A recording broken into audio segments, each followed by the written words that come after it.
Mayor, I've gone ahead and started the YouTube recording, and I'll start the meeting recording as well. I know, my mom called me. Right away.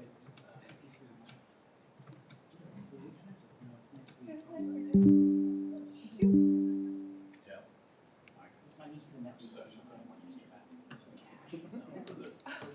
For the go-to meeting? Anybody else have that trouble?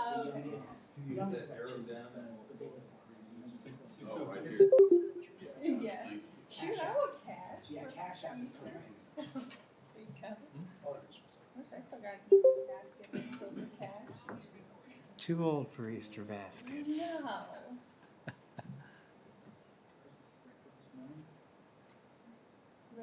Don't Fill even eggs think about with it. big bills, that's all you have to do. Yeah. That's like Money. my cousin. She's, your typical broke college student. Yeah. And she's a very smart cat. No, so she doesn't spend it on like tattoos. So, no. We're gonna go buy like food and gas. Yeah. So I get like grocery, like gift cards and like gas gift cards. I was a broke college student. I know what you need.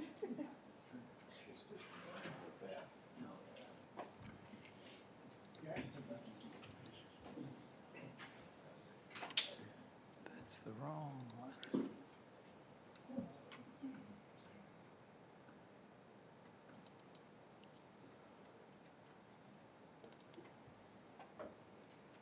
Saw Lori today. She tried to run me over in the parking lot. Did she? Yeah.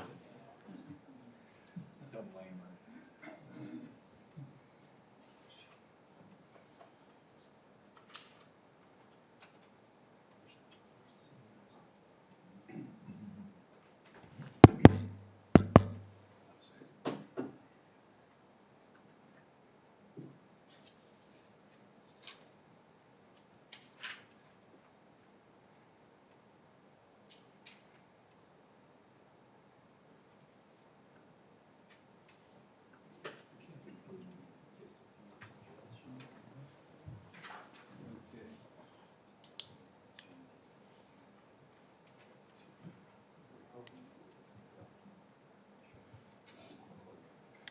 Three minutes for a meeting. Semi-full room. Yeah.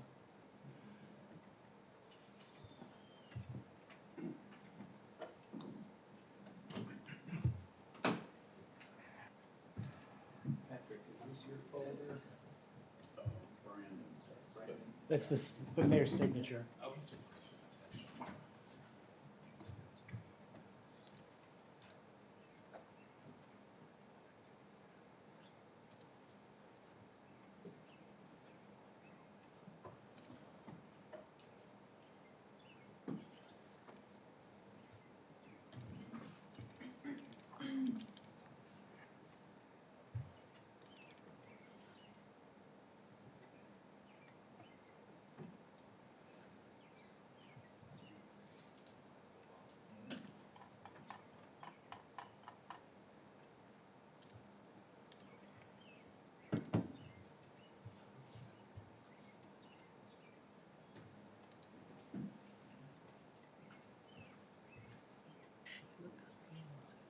I haven't heard from her at all, no.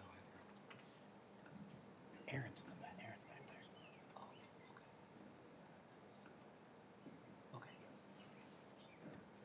there. Are you presenting? Okay, that's what I thought. Okay.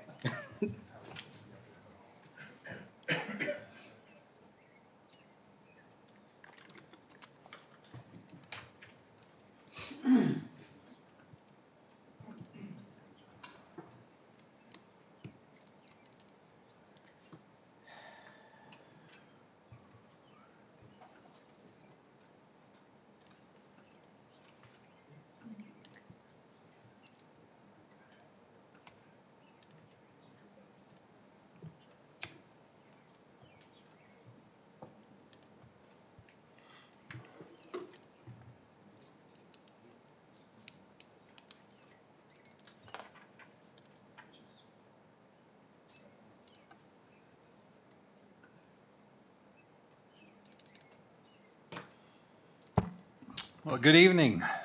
Welcome to the March 21st DeSoto City Council meeting. We'll start with roll call, please. Tripp? Here. McMurray, Here.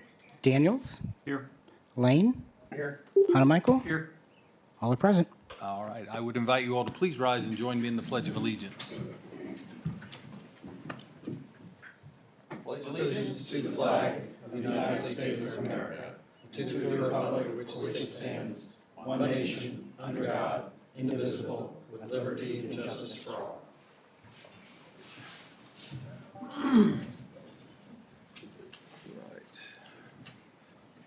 First item on our agenda tonight is a proclamation declaring Vietnam War Veterans Day. Whereas more than 3 million servicemen and women served in the Vietnam War between 1964 and 1975 and represent a generation who exemplified the very meaning of courage, bravery, honor, and sacrifice.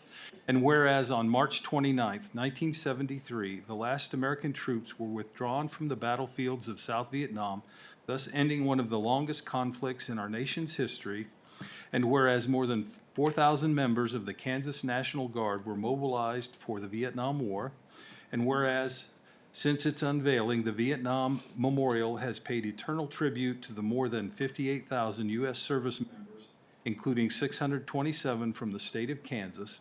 And whereas the Vietnam Veterans Day, whereas Vietnam Veterans Day is an opportunity to honor the heroic accomplishments of the service members who gave their lives and all who served in our country during the Vietnam conflict.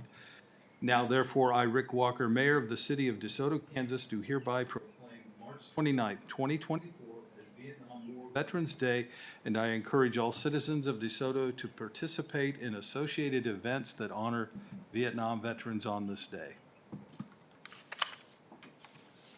Thank you, ladies, for bringing this proclamation to us. Very happy to read it, make it part of our record.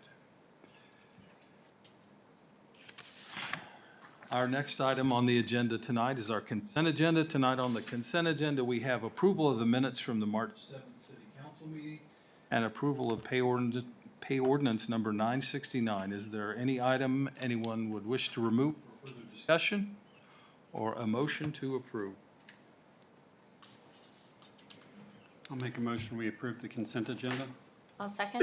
All right, we have a motion and a second. Any discussion of the motion? Roll call, please. Tripp, Yes. Daniels, Yes. Hanamichael, Yes. McMurray, Yes. Lane, Yes. motion carries. Item 2, call to public. Members of the public are welcome to use this time to comment about any matter relating to city business not listed on tonight's agenda. The comments that are discussed under call to public may or may not be acted on by the council during this meeting. There's a 4-minute time limit. Does anyone wish to address the council under call to public?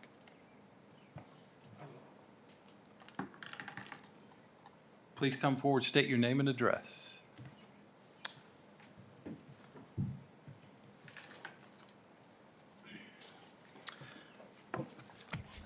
Okay. Hi, everybody. My name's Chris Stevens. I live at 34915 West 95th Street. I think you're pretty familiar with where I live. I was watching the meeting 2 weeks ago, and the item came up, the petition from SRL for the sewer benefit district. Okay, it sounds like a great idea, and I understand that there's property over there that needs to, they want to develop it. So yes, sewer is definitely an infrastructure item. But you were told that they'd already talked to the majority of the landowners and we were all in favor of it or something to that effect. I never got a phone call. I never got an email. I never got 2 tin cans in a string, nothing. And the really sad part about it is the way I found out about this was on social media. Somebody put it out there and said, hey, has anybody heard about this? Well, no. Well, this was after the fact. So, I mean, at this point, I'm a no. So are 4 other homeowners, my neighbors. They're a no. They didn't know about it. So that part gives me a lot of pause. Plus, they made the statement that they said if you're a homeowner in that area and you don't want in, you can opt out and SRL will pick up your share until such point that either the property changes hands and they want to hook to the sewer or whatever. I mean, I get that part. But what I didn't hear from anybody was, will you put that in writing? So I don't know where we are in the process. I don't Right. normally do this, you Sure. know, but it's kind of one of those common sense questions that I would have expected to have been asked. Now, I don't know what other paperwork you've received from them, where we are with that, what the next steps are. Obviously, they're going to come to you, but right now, this is being put forth that I'm being asked to buy a service or something that the scope of which I don't know yet, and I don't know the price tag. So, and I'll tell you where, I mean, just to answer some of your Sure. questions. That was the very initial preliminary Right, step in the right. process. So we have not even officially taken action that said, we will allow them to go forward with a benefit district. Okay. So that was the initial introduction of the topic to this body, and Sure. so there's nothing that says this will go forward or will not. There is no resolution from the city approving the creation of that benefit district. Right. So their next step is to talk to the landowners that might benefit from it and to That take was those steps. Kind of how they kind of represented that they already had. Well, if they talk to SRL and if they base it off of square footage, you know, obviously right next to my property, I butt up against 76 vacant acres. That's owned by DeSoto Land Holdings or somebody like that. That's going to get developed. So I just have a lot of pause there.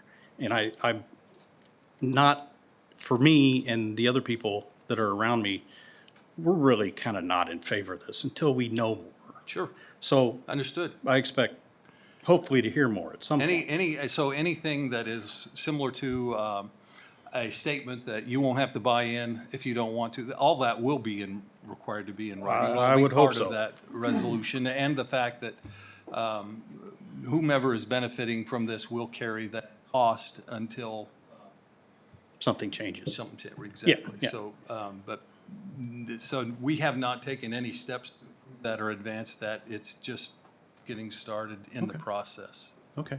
And then just a couple other things. Hopefully I can get through these quick. Has anybody driven up 95th between Lexington and Sunflower? So you can picture that in your head where those power lines Yes, sir. Okay, most of those properties are for sale. We all went on the market pretty much shortly after, I think it was maybe May of last year. Okay, no activity, no nothing. I think everybody's waiting to find out what's happening. But what doesn't make sense to me is that those poles, you know, obviously they took about 120 feet from wherever the section line is to the north. That land's all been stripped and those poles are now up and they're stringing them if they're not already strung. But was there no pushback on Evergy to go even farther north with that to get it either within the right-of-way at KDOT or get an easement on the far north end? Because to me and all of us that live out there, that would make the most sense because the future land use map is, you know, future commercial development. Well, now you got, you know, hundreds of thousands of volts over your head, and you can't build anything under those. It's highly restricted. And now they want to run a gas line up there. You can't put anything on that gas line. We're still waiting to find out from Atmos what you can do with that. Can you put a parking lot on it? We don't know. But these people out there, and I'm just kind of speaking for them, but on the north side of the road, they're trying to sell their place to be developed and get the hell out of here. But it's harder for them to sell these places when there's all this, right from the get-go when you get off the street, there's an obstacle to development. You got to push it even farther back. It's just frustrating because I know you've heard from some of my neighbors before and they get really vocal about it, and that's fine because they're pretty passionate about it. But from where I'm sitting, I sit there and watch them put the stuff up, and it's right outside my window. I just watch it happen. But it doesn't make sense.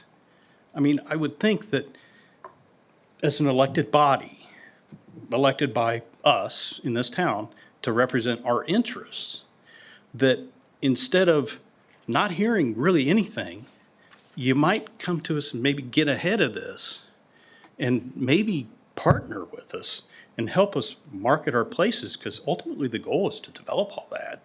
I understand if somebody buys my place, they're gonna run a bulldozer through it within a week. It's gonna be gone. But then you get your goal of getting this stuff developed, and it's attractive to develop.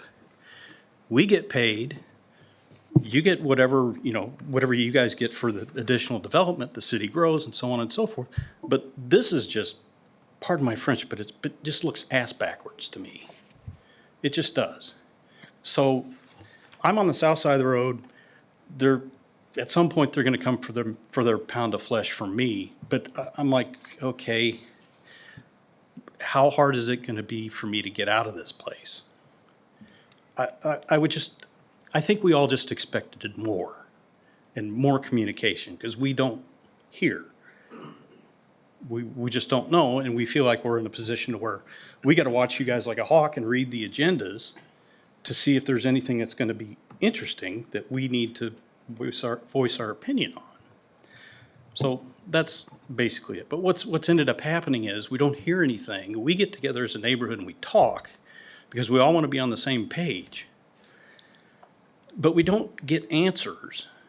And so when you don't get answers, you speculate. You stand around, you speculate. And then when things start to happen that all of a sudden you don't like, kind of like the polls they put up are not what they spec apparently. So you don't get answers, you speculate, and then you get a bunch of pissed off homeowners. Mm-hmm. And this is what you have now. A lot of people aren't happy. So I guess if there's any way we can figure out what's going on ahead of time so we can at least anticipate it and plan for it. But we're not getting that. So that's my 2 cents. Appreciate your comments. Thank you.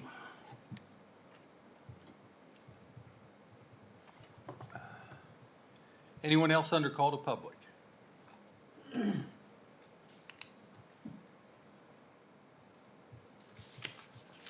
right.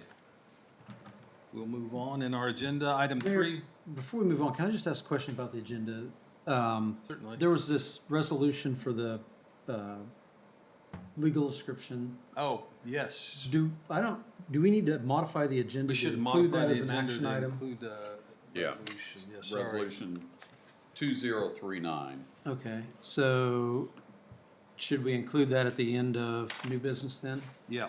So I'll make a motion to amend the agenda to include new business item to address resolution 2039 regarding a piece of property and associated with the fire district expansion. Second. We have a motion and a second. All in favor, say aye. Aye. All opposed? All right. Thank you for Yeah, that, thanks. Kevin. Appreciate that.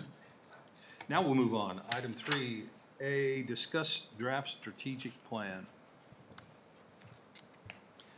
Yes, Council. Erin Nguyen with Shockey Consulting is approaching the podium. She's going to go through the draft strategic plan. I did include a little bit of a memo in your packet. We were able to spend some time with Courtney and Victoria to give them a little deeper background on how we got to the draft version of the plan you see in front of it. Vast majority of which was formulated before you two got here. So glad to be able to do that. Got some feedback from those discussions as well, and I think we have some follow-up to do. And Mayor, with your permission, I'd like to turn it over to Erin for a presentation. Certainly. Hi, everyone. Nice to be here. It's a hefty document. So the point of tonight's discussion is to give you a high-level overview of what is in the draft. We're hoping to, from this conversation, take away some topics that you want to discuss further. So at a workshop in the future, we for sure want to discuss the vision with you, prioritization of the many, many wonderful action steps and strategies that are in this document, and particularly focus on sustainability and how we flesh those strategies out even further. So that's what we know for sure we want to talk about more. And then the hope is, as we overview tonight, anything else that pops up, we want to hear, and that'll go on the agenda for a future workshop. So the plan is the culmination of about 18 months of work in the community. At the end of the document, it details all of the various workshops, meetings, surveys that we did to formulate this plan. I'm not going to go through that in detail, but you have that. Just so you know, it's 3 economic strategy workshops, a planning commission workshop, 4 council workshops, advisory committee meetings, 5 community surveys, pop-up events, public meetings. It was comprehensive. So if you want to scroll down, okay, so the plan goes from high level to more granular action steps, because the point of a strategic plan is to set an ideal vision for what the community hopes to be in the future. I'm going to keep scrolling down. This is an area that we know for sure needs a little bit more discussion, the vision, because this really does set the stage for the rest of the goals and action steps. The values are those things that really underlie all components of the plan. It's the why and the how of the action that the community is proposing to take. Okay, so the plan is broken up into 4 big pillars, and within those pillars, there are different goal statements and strategies and actions. So the first pillar is community. Under community, that houses city services, and so for each of these, I would say subsections under the pillar, so city services, leisure, there are measures. So these are what we're proposing, how you're going to know that you're accomplishing the goal. So there's a myriad of strategies underneath city services. I'm not going to read them all, but high level, right? It's what the city provides. So maintenance, signage, cleanliness. The overall goal is to provide high quality city services.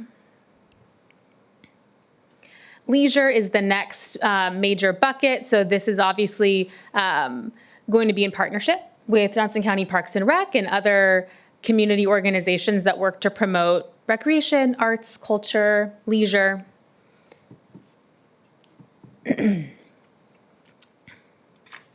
Childcare. So this is a good place, I think, to highlight that as a part of the strategic plan, there are focus areas and strategies that aren't the city's responsibility alone, right? So a big part of this is identifying partnership opportunities and folks to continue to work with and causes and groups you can champion in your role as a city, even if the services provided, like a childcare facility, aren't in your direct purview. So I think there's some high-level aspirational strategies and measures, but that's the point of a strategic plan, right? It's setting the stage for what you want to be. Childcare is a great example of that.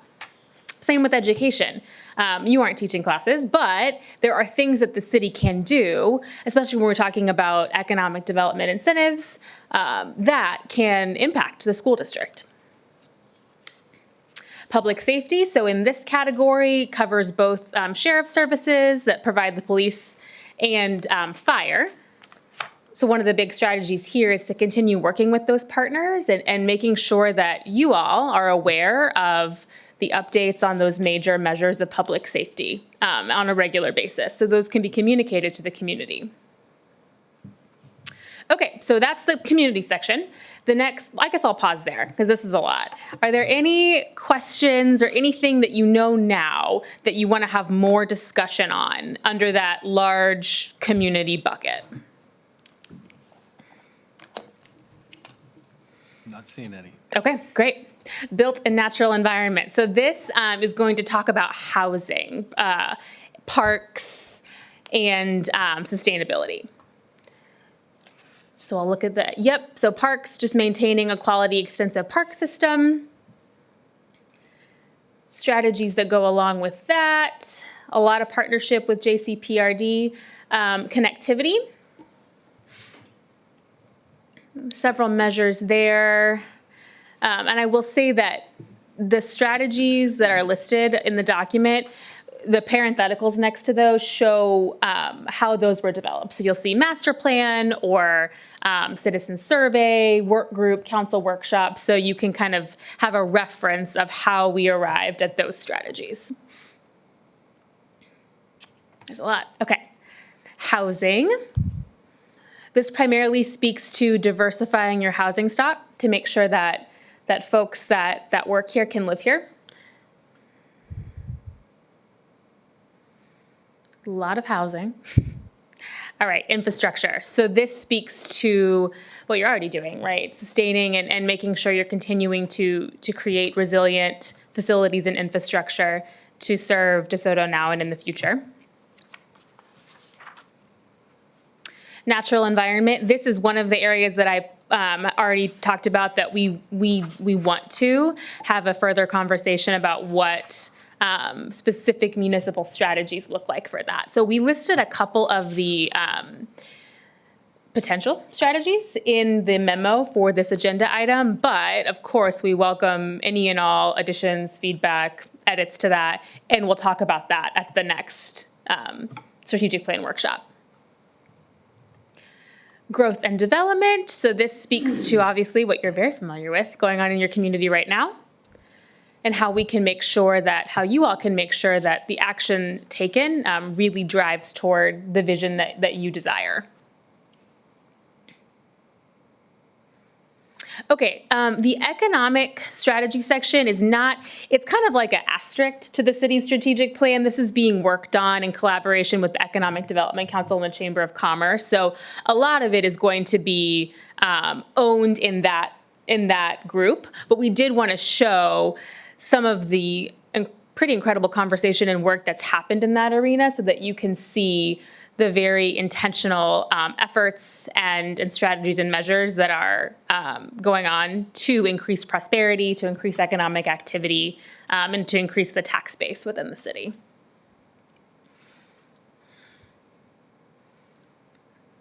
Okay, before we get into community engagement, anything popping up that we want to discuss more besides the vision, prioritizing all of this work and sustainability? Nope, I think we're good to go on. Great. Okay. Brandon and Mike, do you want to go through all of the community engagement, or do you want, what are your? Would this be a recap or what's coming up? Because I think if it's a recap, I think we probably skip It's a recap. So then, great. It's a recap of what's already happened. I will maybe speak a little bit to next steps. So Okay, yeah. yes. Yeah. So Yeah. okay, does that work? Next steps, that'd be good, yeah. Perfect. So the next step, so we're going to have a council workshop to discuss those things and kind of finalize the strategic plan draft. After that, we want to release the draft to the public and have another opportunity for folks in the community to look at what we've done, to revisit, to submit feedback and comments. So after that public comment period, we'd bring it back to you all, right? And show you what the public said, get your take on that, and then the hope would be at that point we would adopt the strategic plan. And then after that, Shocky's excited to work with the city even further to kind of help fine tune and nuts and bolts the strategic plan. Like what, so this is what we adopted. What's the impact on the day-to-day activity of the staff going to be to make sure that those goals and are accomplished? So that's the real work. Yeah. I don't know if we wanted to hit at all specifically on these sustainability strategies Sure. that were in the memo, because those are new to the whole body. Yeah. No one's really seen those. So just a chance to weigh any input on that if you have it, any more discussion on any of that. And maybe we'll give a second to skim. I know it's kind of text heavy.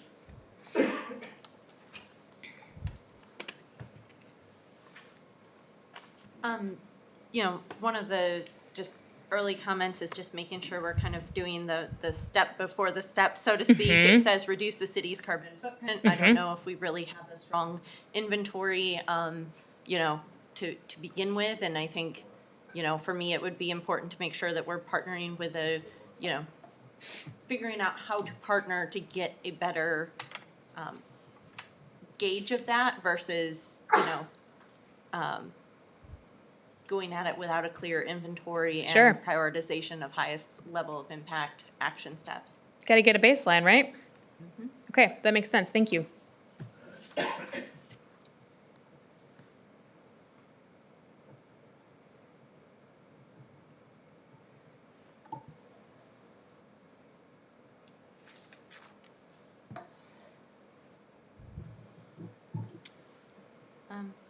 I think the one other thing I would add is just looking at development, both residential and, you know, commercial, and looking at, you know, what in terms, what from a sustainability perspective can be incorporated into the city's approach to that building and development, because there's, you know, a lot of potential in that space, be it looking at, you know, high efficiency lighting and appliances or water use, et cetera. You know, I know I think a while back there were, you know, been discussions of EV chargers, and if at some point that should be, you know, part of new multifamily development. So, you know, taking a look at how that is occurring in the context of sustainability, I think would also be important. Yeah, and that brings up a great point. This did not make it onto this list, but Mike brought up, and we'll definitely add it to our workshop discussion, the idea of sustainable buildings and infrastructure, right? And in your public buildings and facilities, but also maybe considering what that looks like. Is it encouraged, incentivized, et cetera, in private development? Yeah, absolutely.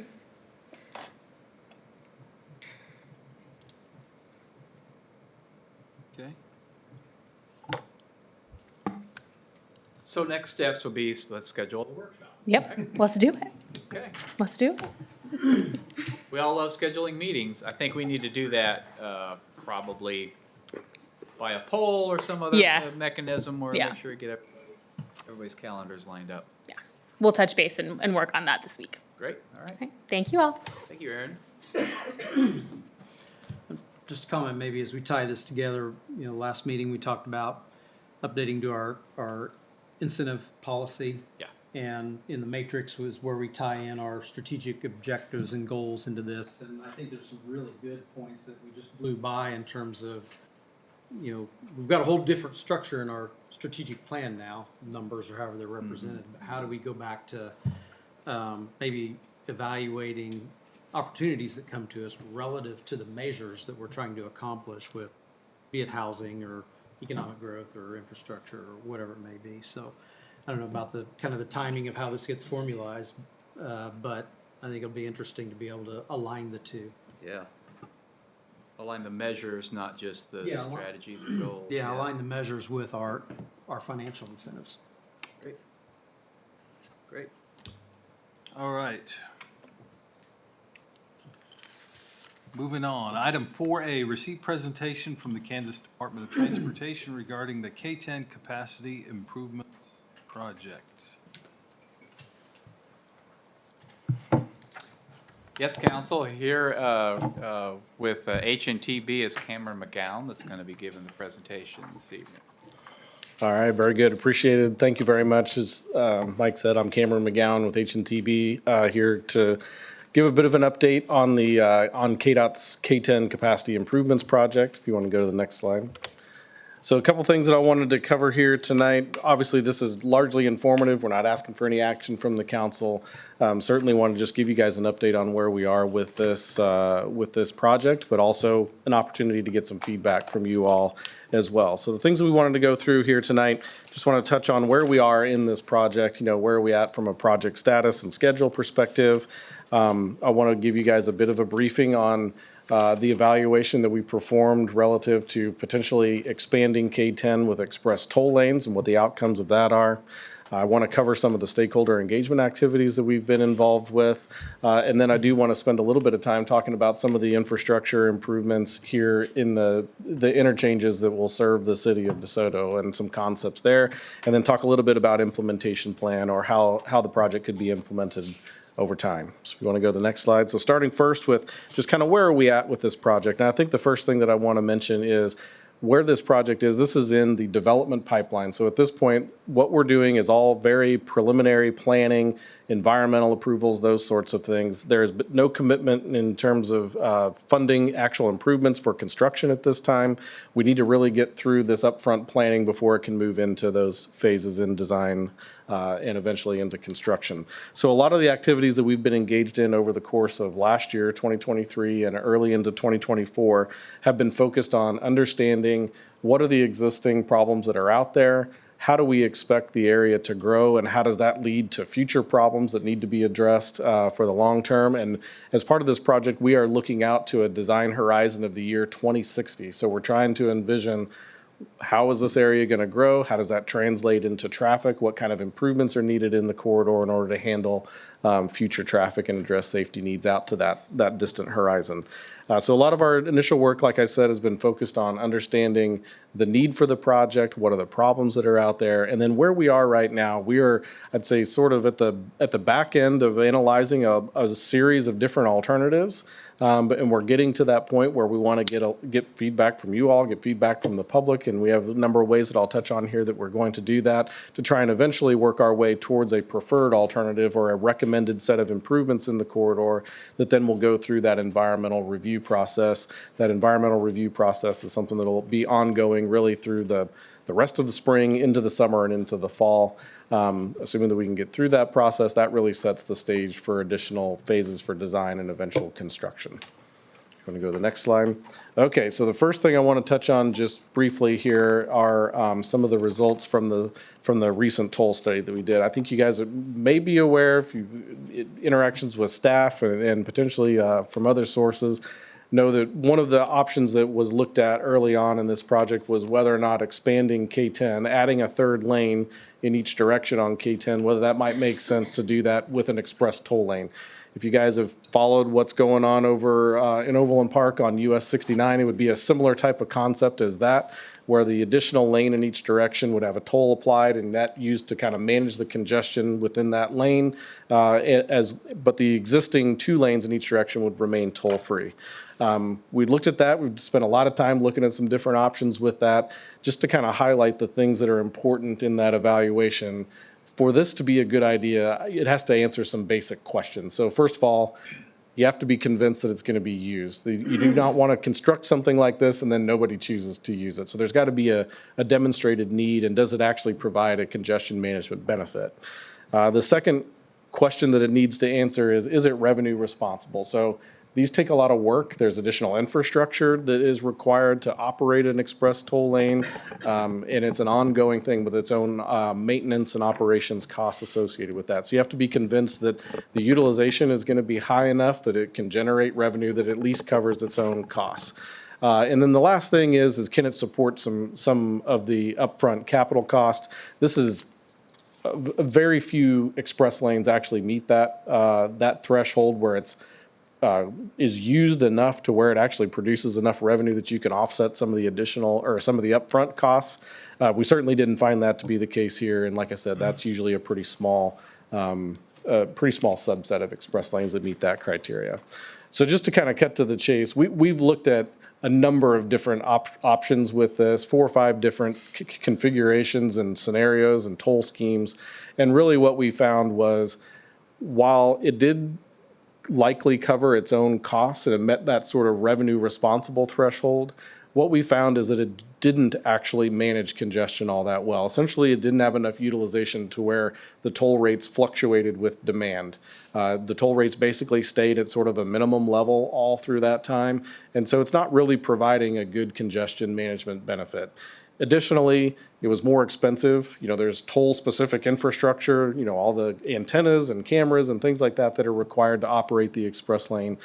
So it was more expensive, and it just didn't produce a significant amount of revenue. So the bottom line with that is we feel like we've looked at this very thoroughly, and KDOT's made the decision that that's just not the preferred strategy here for K10. So all the options that are being looked at this point forward are all variations of toll-free upgrades to the roadway, as opposed to looking at that with an express lane option. The other thing with that is because we're not pursuing the tolled option anymore, it does change the dynamic a little bit. There is not a need to go through a pretty rigorous approval process that's in place in the state of Kansas, and so that's something that is not necessary since that option is no longer on the table. I'll go to the next slide. Okay, so shifting gears a little bit here, our team has had a pretty active stakeholder engagement set of activities over the course of the first about year of this project. So I want to just touch on a few of those. The first thing I want to highlight is we did host our first public meeting in December and a little bit into January of this year. that first public meeting was really focused on understanding the purpose and need and getting input from the public on, are we focused on the right problems? Are there issues that you know, from your experience using the corridor that need to be addressed? Those sorts of things to make sure that we're focused on trying to address the right problems. We had excellent participation in that, over 450 participants, very vocal, over 450 comments that we received, and it was great feedback. And really, from a geographical distribution, that's what that the graphic there is showing, you know, a good geographic distribution of folks that participated in that process. So we're very happy with that. As you might imagine, there were some common themes with this, safety being the number one concern out there. I'm sure that's not too surprising to those of you that might use the corridor fairly regularly. Also congestion, particularly at the eastern end as you connect, you know, say east of K7 and on towards 435, there is a lot of recurring daily congestion in those areas. A lot of comments on express lanes. We were very clear that we wanted to get some input on what people thought about that idea. And then just other questions that you might anticipate, you know, questions about noise and how are future noise levels going to be addressed and that sort of thing. And then obviously right-of-way impacts are obviously a big concern with a project of this magnitude. So one thing that I did want to mention, you know, in addition to the public meeting, we also conducted an initial round of public surveys. So we sent out survey to all across the region. We got about 1,000 responses, a little over 1,000 responses to that, which we were pleased with that level of response. A couple of things to point out from that. 94% of the people that responded felt like there do need to be some improvements made within the K10 corridor. About 2/3 of the folks that responded expressed some significant dissatisfaction with some element of their usage of the corridor. But as I mentioned before, the overwhelming theme was safety. 81% of the respondents were either very concerned or somewhat concerned with driver safety in the corridor. A lot of that related to, you know, just a need for more lanes to address some of the congestion that's out there, some improvements to various interchanges where there's known hotspots, and then the absence of a median barrier and the risk for crossover accidents is also something that came up pretty frequently. But we're certainly not complete with that. With the stakeholder engagement activities, we have a number of things that are coming up. First and foremost is visiting with you all and the governing bodies of some of the other communities in the corridor. We are about to release, I think it probably goes live tomorrow, another round of public surveys. We're always up for presenting to various civic organizations that might ask us. And then we actually do have another public meeting scheduled here coming up in a few weeks in April, about 3 weeks from now. One of those sessions is going to be hosted here in DeSoto on April 16th. And then there will be planned another public meeting in the summertime once there's some more concrete recommendations in terms of improvements. If you want to go to the next slide, there we go. All right, so I want to shift gears here and talk a little bit about 3 of the interchanges that serve the city of DeSoto: Lexington Avenue, Edgerton Road, and Evening Star. So you want to go first to Lexington Avenue. So if you kind of think about what's out there today is what's called a folded diamond interchange. So it has all of the ramps are on the west side of Lexington, including 2 of those ramps, which are loop ramps. So the westbound off ramp goes through a loop and the eastbound on ramp goes through a loop. And it was configured that way originally because of the blue line that you see on the screen there, which is a previously active rail track that serviced the Sunflower Army ammunition plant at one point. So the ramps were offset on the other side to stay away from that rail line. What we find, and I mentioned that as part of this project, we're looking out in the distance. We're trying to develop improvements that can handle traffic out to the year 2060. And with all the growth that we anticipate here, and with a lot of those movements being movements to and from, say, the Kansas City metro area out to this region, the 2 loop ramps are the 2 highest volume movements that we would anticipate.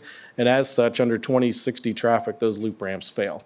And so any of the options that we're looking at need to reconfigure this interchange into a configuration that has more traditional east-facing ramps and gets away from the loops. So one potential option that you see here is what we call a diverging diamond interchange. It would maintain Lexington basically on its same alignment, but would add those east-facing ramps to kind of serve that traffic in a more traditional way. This operates well under 2060 traffic. We've modeled all this. But the issue that is obviously an issue with this, it is not compatible with restoration of rail service on that existing track. So KDOT is currently in some discussion with SRL about, is there an intent to restore that rail service? Is there an opportunity to potentially not restore that rail service? If that's the case, then a solution like this would certainly be on the table. Another issue that I want to bring up with this is the proximity of Commerce Drive.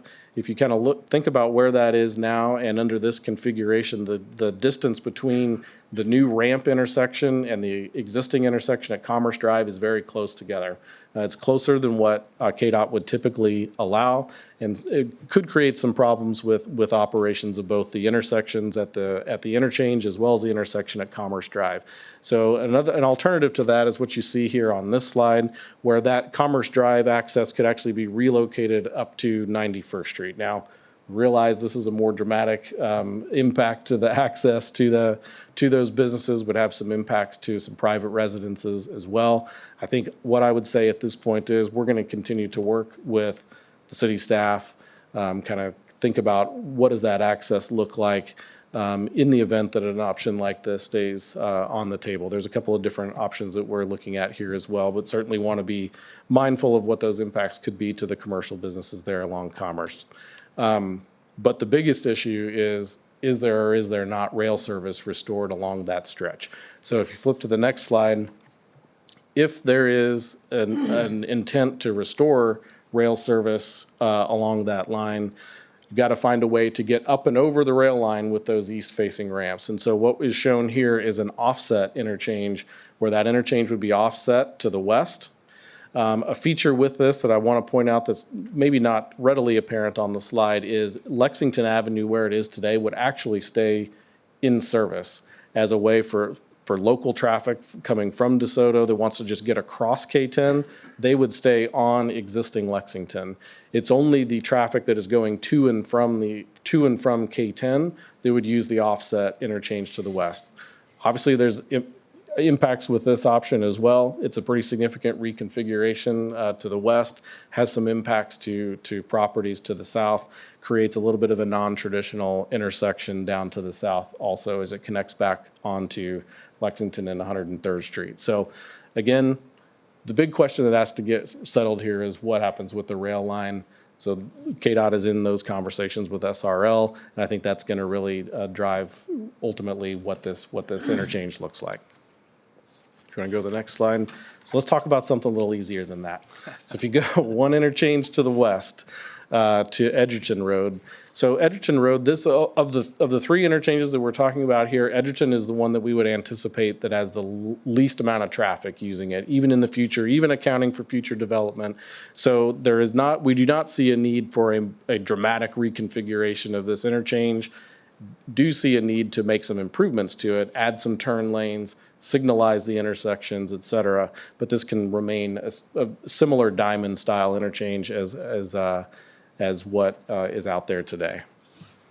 Then if you go on to the west over to Evening Star. So this is another interchange where with everything that's happening here and all the development that is planned, we do see some significant increases in traffic at this interchange. In particular, this is the interchange that we would project anybody that's coming from Lawrence, from Topeka, from places to the west. This is how they would access particularly the Astor Enterprise Park. So a need to reconfigure this to something that can handle a higher volume of traffic. We're again, with this option, showing a diverging diamond as part of that, with signalizing those two intersections. One feature that I want to point out with this is again, the 103rd Street intersection, where it is today, it's very close to K10. And that proximity of 103rd Street where it is right now is simply too close to get those signals to operate together. So with this option, you would have to relocate 103rd Street slightly to the south. So obviously there's some property impacts with that, but this option does allow 103rd Street to remain continuous, but just offset slightly to the south. If you go to the next slide, so an alternative to that, this is a little bit, well, not a little bit, this is certainly a less conventional interchange than what we just showed. So a couple of features with this concept, the eastbound off-ramp, say coming from Lawrence that wants to get to 103rd Street, it actually swings further south and aligns directly to 103rd Street. So rather than somebody having to go through two intersections, it connects directly onto 103rd Street. It also makes a couple of the movements free flow, and it reduces the number of signals that are needed in this corridor. The big downside to this is it creates a discontinuity in 103rd Street. 103rd Street no longer can go straight east-west. That traffic would have to reroute onto a relocated connection there on the west side of Evening Star. So both of these have their challenges associated with it, but all of it is related to trying to deal with, number one, the increase in traffic, and number two, the proximity of those adjacent intersections that just create some geometric challenge. So the intent with all of these, again, we're testing these. We'll be continuing to work through this with staff from the city as well as the county, because there are some of these locations where we certainly want their input on all that. And then the intent is to take all of these options and show those at the public meeting. We'll get a lot of, we hope, good comments on some of the questions and concerns that might come from the public as we present those there. All right. Last topic that I want to go through is the implementation plan. So obviously this is a big corridor, 16.5 miles long. We project somewhere in the $1.1 billion range if it was to all be improved. So obviously that's a lot, and there's really not, it's too big to do all at once, and really there's not a need to do it all at once. Again, we're looking all the way out to 2060, but that doesn't mean that everything needs to be improved right away. So some of the things that we're looking at with that is we're using the principles that you see here to try and develop some prioritization about what needs to be done first, second, third in the progression of improvement. So we first want to focus on addressing existing or near-term traffic and safety problems first. That, focus on what needs, where there are problems under today's conditions. There's also a number of locations, some bridges in particular, that just from an infrastructure condition standpoint need to be addressed. They're reaching the end of their service life, so that's going to have some bearing on the implementation strategy. And then where we're at in terms of trying to break this up for the purposes of discussion with this study is we're kind of thinking about the implementation, and we call them kind of three buckets. There's what is needed or what would make sense, assuming the budget is available, to improve in the near term under KDOT's current Eisenhower Legacy Transportation Program, or the IKE program. So that would be essentially things between here and the year 2030. Then what makes sense to do in the medium term, say the 2030 to 2040 decade, and then what are more long-term improvements that are beyond that point in 2040 or beyond. So flip to the next slide. So this is, I realize, a pretty simplistic depiction of this, but the three colors that you see here, the items that are shown in orange are things that, as we've tested this under some interim year traffic, that we're suggesting those are the areas that are in the most need of addressing in the near term. And then the things that are in green are things that we think are things to be targeting in the early 2030 decade. We start to see some breakdown in traffic and safety in those timeframes. And then the items in blue are those more long-term improvements. So say the expansion to 6 lanes west of Cedar Creek Parkway, we're seeing that that's probably something that is more appropriate to do in the 2040 decade or something in that range. So take this a little bit with a grain of salt. We're still testing a lot of this. We want to get good feedback on this, but based on the initial testing, this is sort of the initial prioritization of some of those improvements. With that, I will stop talking, and am certainly happy to take questions if I'll do my best to answer. All right. Questions for Cameron? Just wanting to make sure I'm understanding your map well enough here. The, orange that we see around Renner, Review, through Lone Elm, it looks like that's both looking at a lane expansion, and it looks like potential improvements to those interchanges as well. It's a couple of things. Like if you think about the westbound curve at 435 where it comes off, that's we got tons of comments about that. Anybody that drives is probably pretty familiar with that, so that's definitely a high priority. And then, yes, some like auxiliary lanes and things like that to better handle some of the interchange traffic.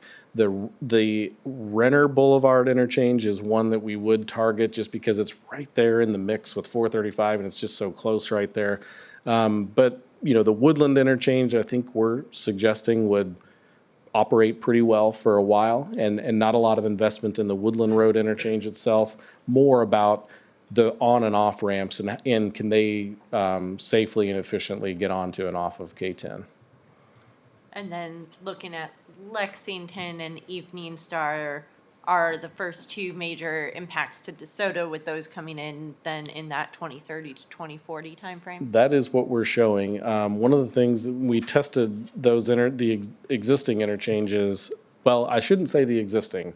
We tested them based on a completion of the improvements that are currently being constructed on Lexington and 103rd Street. So the exception to that maybe being, I think the signals at Lexington right now are not in their permanent configuration, and so some opportunity to maybe improve that. But the additional turn lanes and other things that were just done on the Lexington interchange here in the last 2-3 years, whatever it was, we think that you can get some pretty good life out of that, and it's really probably around the 2030 timeframe that you need to start looking at that more substantial reconfiguration there. Couple thoughts. Given the 35-year-ish time frame, what thought has been given to either long-term look at transit or just evolving transportation patterns that might occur in the next 20 to 30 years? So it's always, that's the hardest part of this job is when you're looking out to 2060, you know, are people going to behave in the same way that they do now? So one thing that I'll offer is we have had quite a bit of discussion about transit. As you guys are aware, there is a K10 connector transit service that goes largely from Lawrence, from KU to Johnson County Community College. It currently doesn't have any stops or anything. It's an express service through there. We looked at some options that included adding some more direct service with stops here in DeSoto. Those might provide some benefit, but really what we found out of that transit analysis was something that was targeted for workers in Astra, whether that's a paratransit, van, pool service, something like that is probably a more practical set of improvements to try and do that. However, what I would say is those things were, they made some difference, but it didn't remove enough vehicles from the roadway to get you to a point where you say didn't need to upgrade K10 to 6 lanes. So I think it's more, we're interested in those things, but we see them as supplemental to some of the other improvements that you see here. Now, if there's a more radical change in how people, maneuver, then yeah, there could potentially be some impact there. But I think that also speaks to one of the reasons why that implementation plan is so important is you're making those improvements when they manifest themselves in those problems. And I think right now this is what we would project, but particularly some of the improvements that are out there beyond 2040, say, need to see if those issues actually materialize. Yeah, it can evolve. What about, and I know this is way preliminary and it's just been some lines thrown on maps, but there is this reoccurring and momentum gaining thought of that north-south corridor, the I-70 to I-35 corridor. Yeah. And the Astra Sunflower property is a large chunk of getting there. How does that, I know you probably haven't done the modeling on that, but how might that change the emphasis on some of this? So we actually have done some modeling on that. As part of the project, I would not say that we did as deep a dive into that as what we've done for the rest of the K10 corridor. But we did do some study of what would a connection look like from I-70 to K10 and from K10 to 35. We analyzed a few different routes for that. Also tried to look at projected land use in the county, projected land use here, and other surrounding communities into Leavenworth County as well. and tried to project what's the anticipated volume on that roadway. And the long story short with it is two things that affect this. KDOT has made the decision that in terms of forecasting traffic, we are going to assume that that connection exists sometime out into the future by 2060. So that had the effect of having some change in the local traffic, particularly at Evening Star. The other piece of that is as we kind of evaluated a number of different connection points to K10, we did, for a variety of reasons, we did kind of land on Evening Star being that kind of preferred location for if that connection ever were to exist, that's the right place for it to connect onto K10. And last question, you talk about dealing with the future of rail, and the city's obviously got a real interest in that, whether that's active or not, but it probably has a lot more to do with what Sunflower is willing to concede in. What about, so that's one factor, but what about then right-of-way preservation relative to the options for Evening Star or Lexington? And Yeah. what's the horizon for starting to think about right-of-way preservation? So I think that the first step in that is we have to get through the environmental review process, because that really limits KDOT's ability to begin the purchase of that right away. So it would be, that kind of fall time frame would be the first time where we're through that process and have the ability to do that. I don't want to speak entirely for KDOT, but I think that there is some recognition, particularly in these areas that are experiencing a lot of development. I mean, I know you guys have proposals that come in front of you all the time, and some of these configurations could impact, how they develop those particular properties. So I think there's an acknowledgement of that and an interest in, there's got to be some direction provided to property owners. I think that'll be an area of focus in the nearer term. Thank you. Rob, any?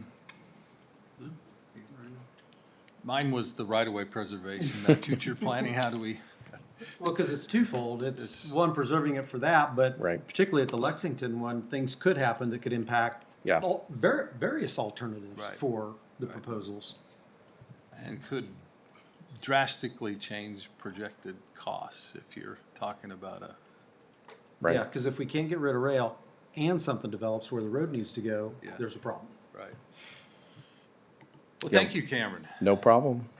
A lot to Thanks for think about. thanks for letting us be here. Look forward to your public meeting coming up.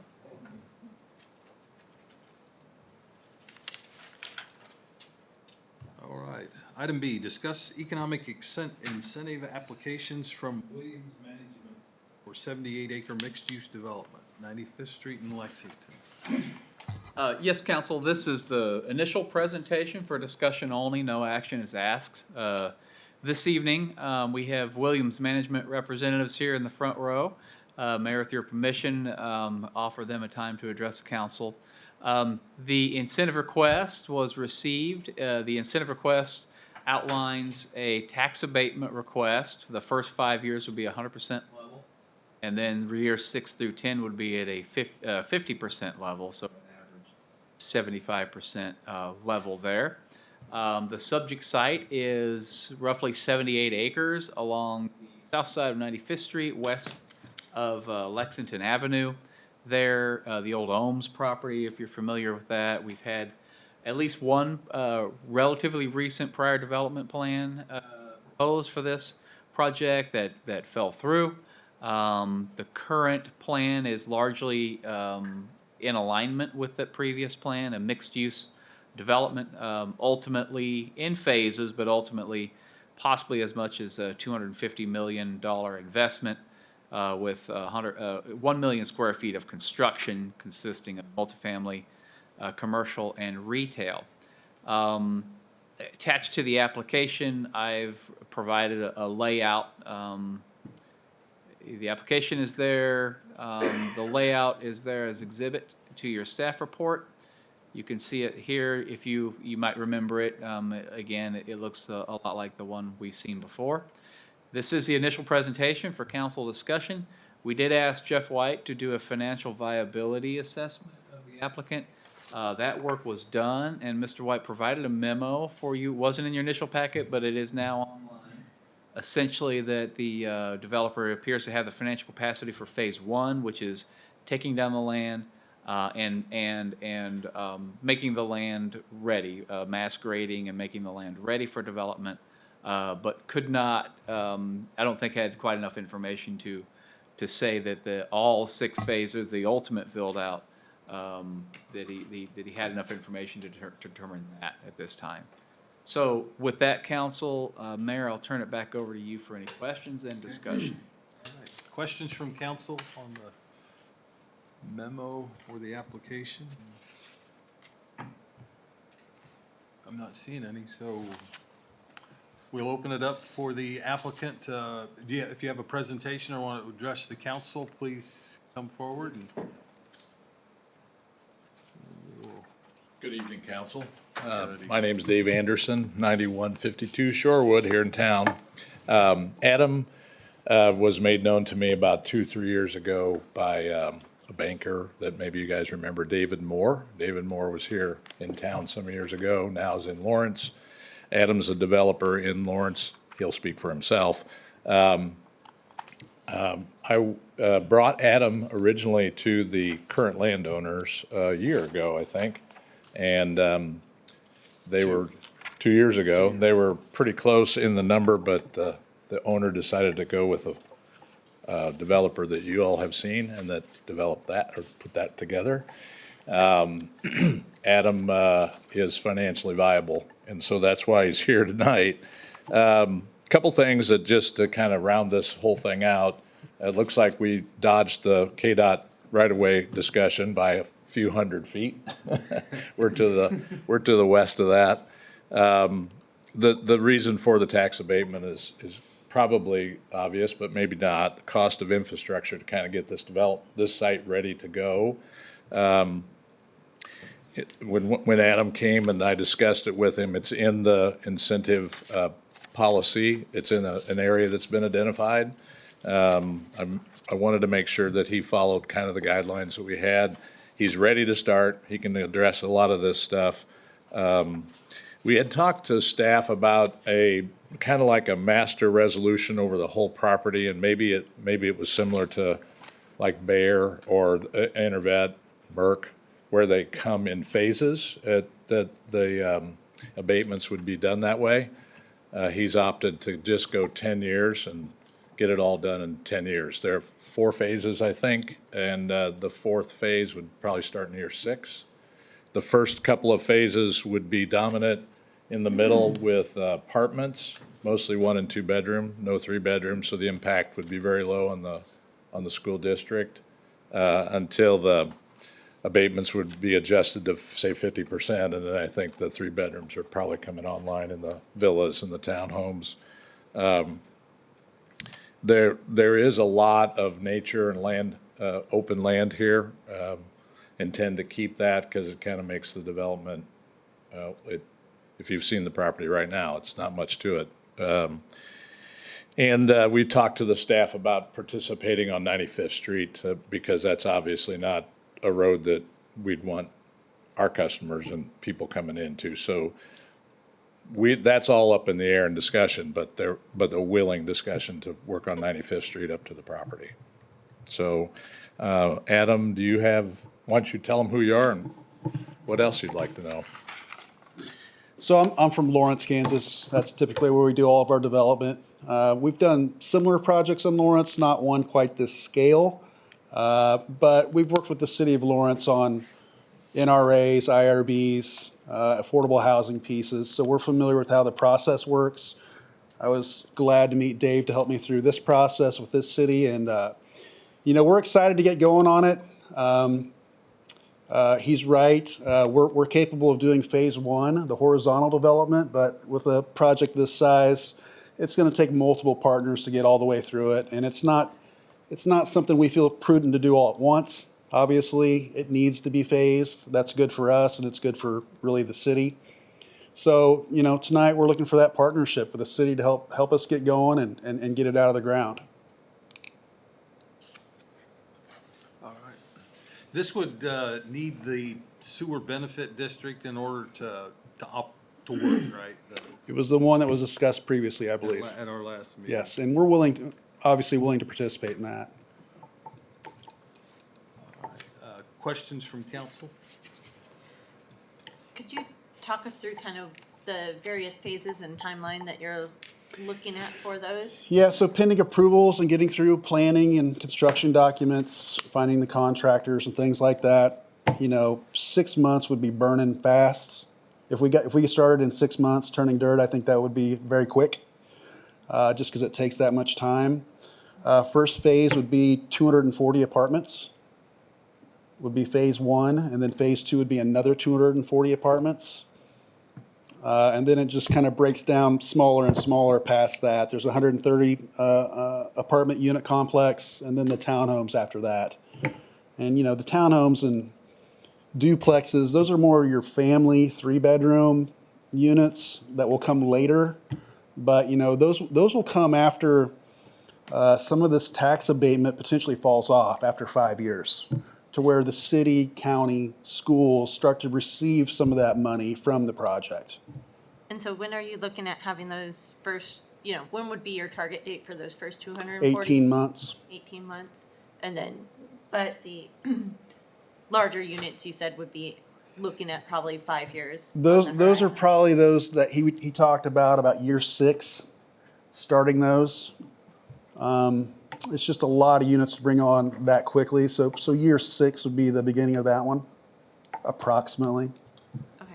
It's all about absorption rates, and if the market demands that, maybe it doesn't demand that at that time, but we'll know closer to that time. And are you looking at addressing affordability in any way, or making sure that there are some units, kind of affordably positioned? We've talked about it. It kind of depends on tonight on what our financial models look like. If we're able to get the abatements, maybe there is that potential. We certainly did it in Lawrence, but in Lawrence we didn't have the massive need to bring in all the infrastructure. Bringing in all the sanitary lines, improving 95th Street. It's a numbers game. But we certainly have looked at it, or considering it. Okay. I think that'd be something, important to the partnership, in my opinion. Sure. Do you see it growing, phasing from Lexington or from 95th Street? How do you see your? Depends on a couple things. Depends on how we address 95th Street. It would be nice to come off of Lexington first, because Lexington's going to be improved. It comes down to talking to our fire marshals and folks like that about access. So, it just kind of depends on a lot of conversations we haven't had yet. Sure. It would be preferred to come off 95th Street because there's less infrastructure to roads, streets to bring in to get to that first phase. Coming off of Lexington, there's a pretty large ravine we got to go over, and it's a lot of street before you ever get to the development. However, I believe the benefit district for the sanitary line comes in from the south, so it's kind of a discussion we still need to have. Okay. Is there commercial retail in this? And if so, what's your time frame on that? Again, that comes down to 95th Street, because that's where it's located. That's where we feel like it should be located. There's 5 commercial pad sites there. It could be retail office, retail restaurant, retail financial. But we think 95th is kind of that corridor for that piece. We've had some people interested in more commercial stuff along Lexington, but it's just a discussion. So, time frame on that? It would be in that year 6. Year 6. We think it's going to take 6 years before anybody's really willing to, put a tent up there. Anything over here, Danny, Victoria? Just one more question looking at this.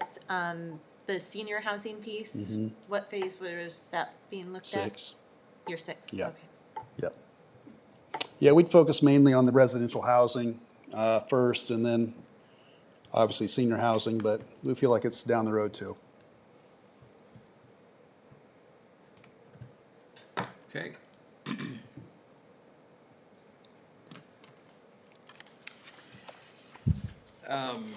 I guess we need to give direction to staff to advance this, right?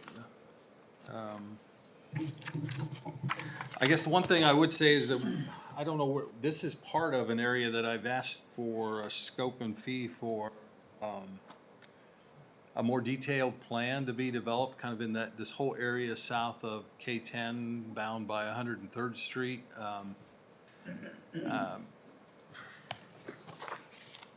Do we know, Mike, have we got any kind of schedule or? Yeah, we should have at least one scope and fee proposal for that by the next meeting.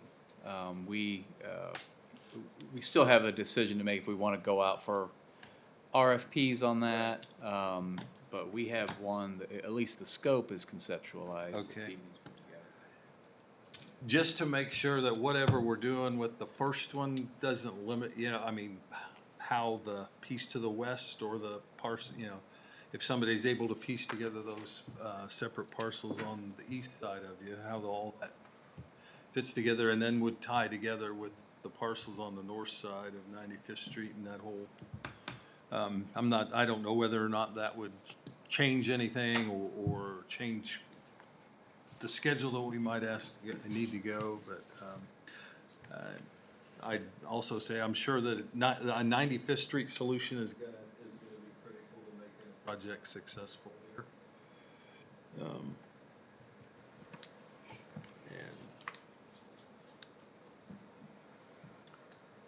Yes, Mayor, if I can just Certainly. throw out there as far as direction to staff, are there any thoughts on this concept of essentially similar to Merck or Intervet, where this is years ago, but the council did a resolution of intent indicating that it was the council's intent to offer 75% abatement for phases into the future. It's not binding on the council. Each phase would require another public hearing, and you would be asked at that point. But I think what's being requested is that you do a resolution of intent, essentially telling the applicant that it's your intent as each phase comes before you that you would be amenable to the abatement level that's mentioned in the application. So that's something that we could use some guidance on. Is that something you're asking for? Because We are. in your comments earlier, it seemed like you were talking about the 3-bedroom being when the tax payment was at 50% already. Each phase would start upon occupancy permit. So when phase one is done, As far as the incentive. that's the 10-year start for phase one. Phase two at the end, 10-year starts at the beginning of occupancy permit. That way each phase can take advantage of that. And, we've done our but-for analysis internally. It's something that we will be doing if we're approved in the future by outside counsel. Jeff, I think, will be doing that. So in our but-for analysis, those things are required to make the project work based on the cost of the land, the cost of the infrastructure, the environment we're in. We're needing that to move forward. So I guess so that would break this down into separate geographies, if you will. You would be parceling it out. But the flip side of that is getting the full abatement on all of it. Now, there's really not much to be abated because there's not much tax there to begin with. That's right. But you need all you can get in the early years to be able to afford the infrastructure. That's right. On the surface, when we looked at what was asked for here, it was, the timing of it is, 100 up front, 50 in the end, works out to 75% overall. That's exactly in our plan. I'm fine with that. Mm-hmm. They asked for IRB. This area 6 in our plan, IRB is allowed. They didn't ask for anything that isn't allowed, and they asked for exactly what our plan says. So, man, I'm all for having a plan and following a plan. So, I don't know. I guess there'd be some thought to really the need or the merit of having a smaller geographic abatement, the cash flow and the viability associated with that versus the overall, but then your clock starts on day one. So I'd be open to seeing what those alternative cash flow situations look like. The thing that's going through my mind as well is that there would have to be schedules, right? There would Yeah. have Oh, to yeah. be dates, It'd have to be certain, I dates. mean, to avoid an indefinite, which is something we didn't really do. Of course, we're not bound by it, but with Merck, you know, I don't know that we really had a sunset on the agreement, right? And that was a failing, I think, on our part. Plus, they have a facility that is here generating Yeah. taxes already. Yes, They already have a tax base. But like with Flint, we did do an incentive that if you don't start by a certain time, then it starts decreasing, so that we did get that movement saying there's a priority to it. Because one of the questions similar to what you had was kind of that, okay, if it's 4 phases, phase 4 could start in 2040. And the incentive would still be the same when the climate may be extremely different. Right, yeah, that's the point I want, I mean, Yeah. yes, assuming a natural or normal progression of the phases, that's kind of what I think we would need to, if we were to entertain something like this stepped. We would be With open, that, we though- would be open to that. right. That makes sense. With that, though, I appreciate Mr. Williams' candor in that, you know, some of these things aren't gonna happen for a number of years. Right. And that's exactly what I would anticipate. I Right. wouldn't see this getting built out in That's, 6-8 years. That's- I that's- appreciate the realistic view that this is going to take some time to absorb. I mean, that's 30% of the current market. I mean, there's no way you want to bring that on Right, and what- immediately. You know, it needs to take time. And but we're okay putting a period on there like you did for, I don't know who you did it for, but we're okay with that. To get started on. Yeah, But I mean, we would- want some flexibility in that, obviously. I don't want to say year 6, as I've been showing, all of a sudden year 6 comes and the climate has changed for the worse for me, maybe. You know, we need some flexibility. Well, at the end of the day, I like that it fits our plan. It does, yeah, that's, It exactly fits the plan. Oh, Mike, could you refresh us on one thing? What does it mean? What's the situation that it's in an enterprise zone, and how does that play into this? Yeah, it really was, when the TIF Act was first passed by the state, they had every city designate enterprise zones, and really all it means is that a property can be included in a TIF district without a blight study. Okay, Essentially, that's it. so this So- allows a TIF out there. Yeah, and there's no TIF being proposed, so it doesn't really apply, but that's what the Okay. enterprise zone is. I think also if everybody's supportive of what we've been, we may bump up against, you recall in the economic incentive policy, there's talk of a decreasing abatements for residential. I don't know, I don't remember the exact years, but that, as long as everybody's on, but you may be incentivizing above those levels that are in the policy for years. But if the Future. development agreement is conceived in the year where it's still allowed, wouldn't that development agreement be in place for Yes. its duration? Yeah. It's just that you can't start in an, Well, and there your, was your, council the discretion. initial amount decreases. Yeah. Yeah. There's also council discretion too. Yeah. I just wanted to throw it out there, make sure everybody's aware of that. all right, do we need anything else? I think that is good, good direction for so then the finance committee will be the ones that are working through the details, and then we'll engage Jeff White and Kevin Wimpy to bring back a formal action, whatever format that takes. Sandy, Victoria, did you have any comments? All right, thank you, gentlemen. You,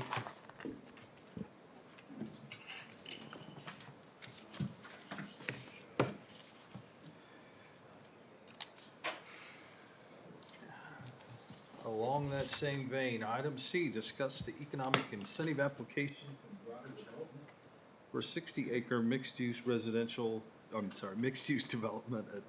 I'm throwing words in your application, Travis, sorry. mixed-use development, northeast corner of K10 and Kill Creek Road.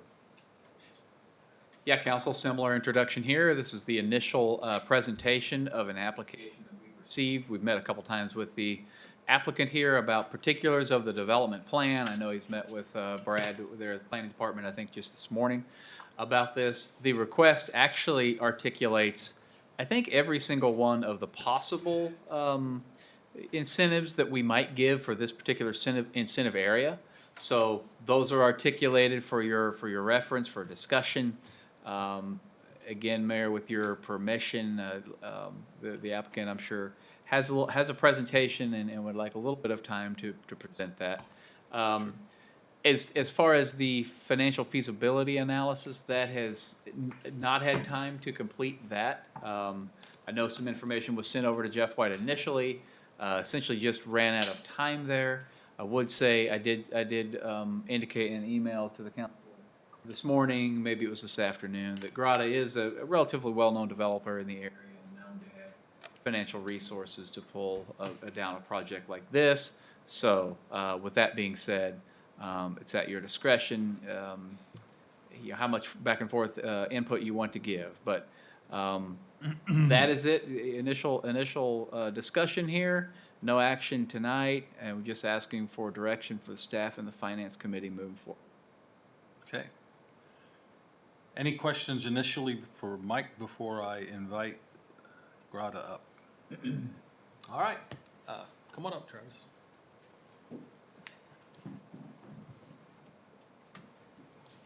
All right, my name is Travis Schramm. I'm with Grata Development.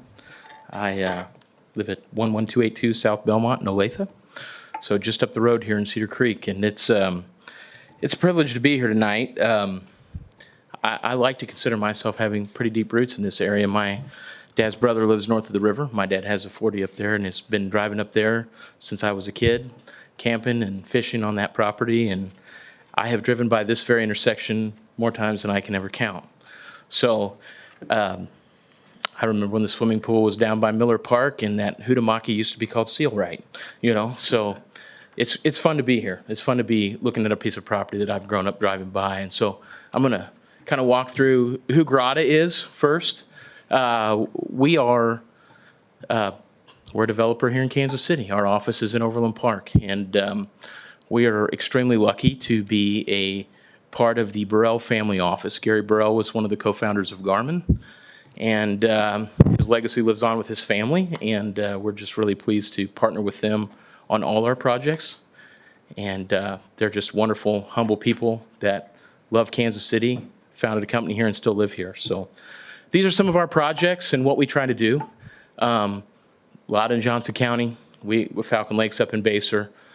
We like the exurban space, we call it. We do a lot. We've got a big project in Gardner, Basehor, Spring Hill, that kind of step back from the city. And what we like to do in that space is create communities and really focus a lot on housing, but we do a lot of mixed use as well because we have the ability to take down large pieces of ground and do the residential first and bring the retail in. That's a typical system for us. So the bottom slide is really the bottom line for us. More than 1,200 families have chosen to live in one of our communities, and we're really proud of that. So my next slide.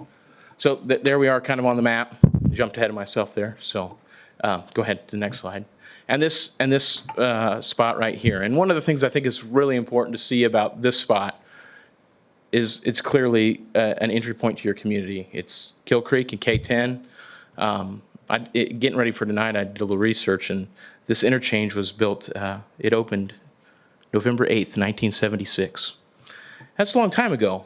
And this piece of property has kind of sat vacant since then. And it's not due to traffic, I can tell you that. It's due to sewers, primarily. The sewers aren't there. And sewers drive development. And so this site has been a great opportunity since 1976, but the challenges of it have kept it from developing. And we're looking for the opportunity to take on those challenges and figure out how we can make it work. So we can go to the next slide. This is our general feel. This is a similar product on a smaller scale, than we did in Gardner, a multifamily, single family, and a retail development. We take advantage of the traffic flows in this area to do, kind of a transit-focused retail. We'll get into that a little bit later. Some multifamily against the interstate, which is a good spot for multifamily for not only just the visibility, but for access to the rest of the city. And then a unique, and we'll get into this as well, but a unique single-family product that kind of buffers it back to the residents that are already there. I mean, these are beautiful homes on large lots, and they've enjoyed a lot of privacy, and we don't want to put something right in their backyard. So this is an attainable single-family home, and I was really kind of thrilled tonight as you guys were going through your draft strategic plan. One of the things that came up was diversity of housing stock, and Mike was right. I met with Brad this morning, and we were talking about this product. This product does not meet your code right now. We would have to do a plan development to put this product in. These are 50-foot wide lots. These are 40-foot wide houses, 2-car garages, and these are price points that are homes that are actively on the market. So it's hard to hit these price points in today's market.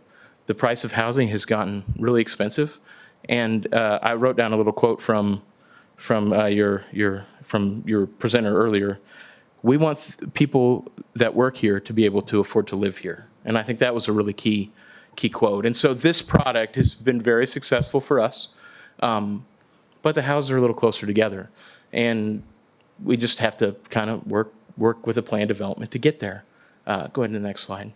This is in Gardner. This is that product. So you can kind of get a feel for how it feels. It's a well-liked product. And I like to say that, I grew up about 103rd and Flum.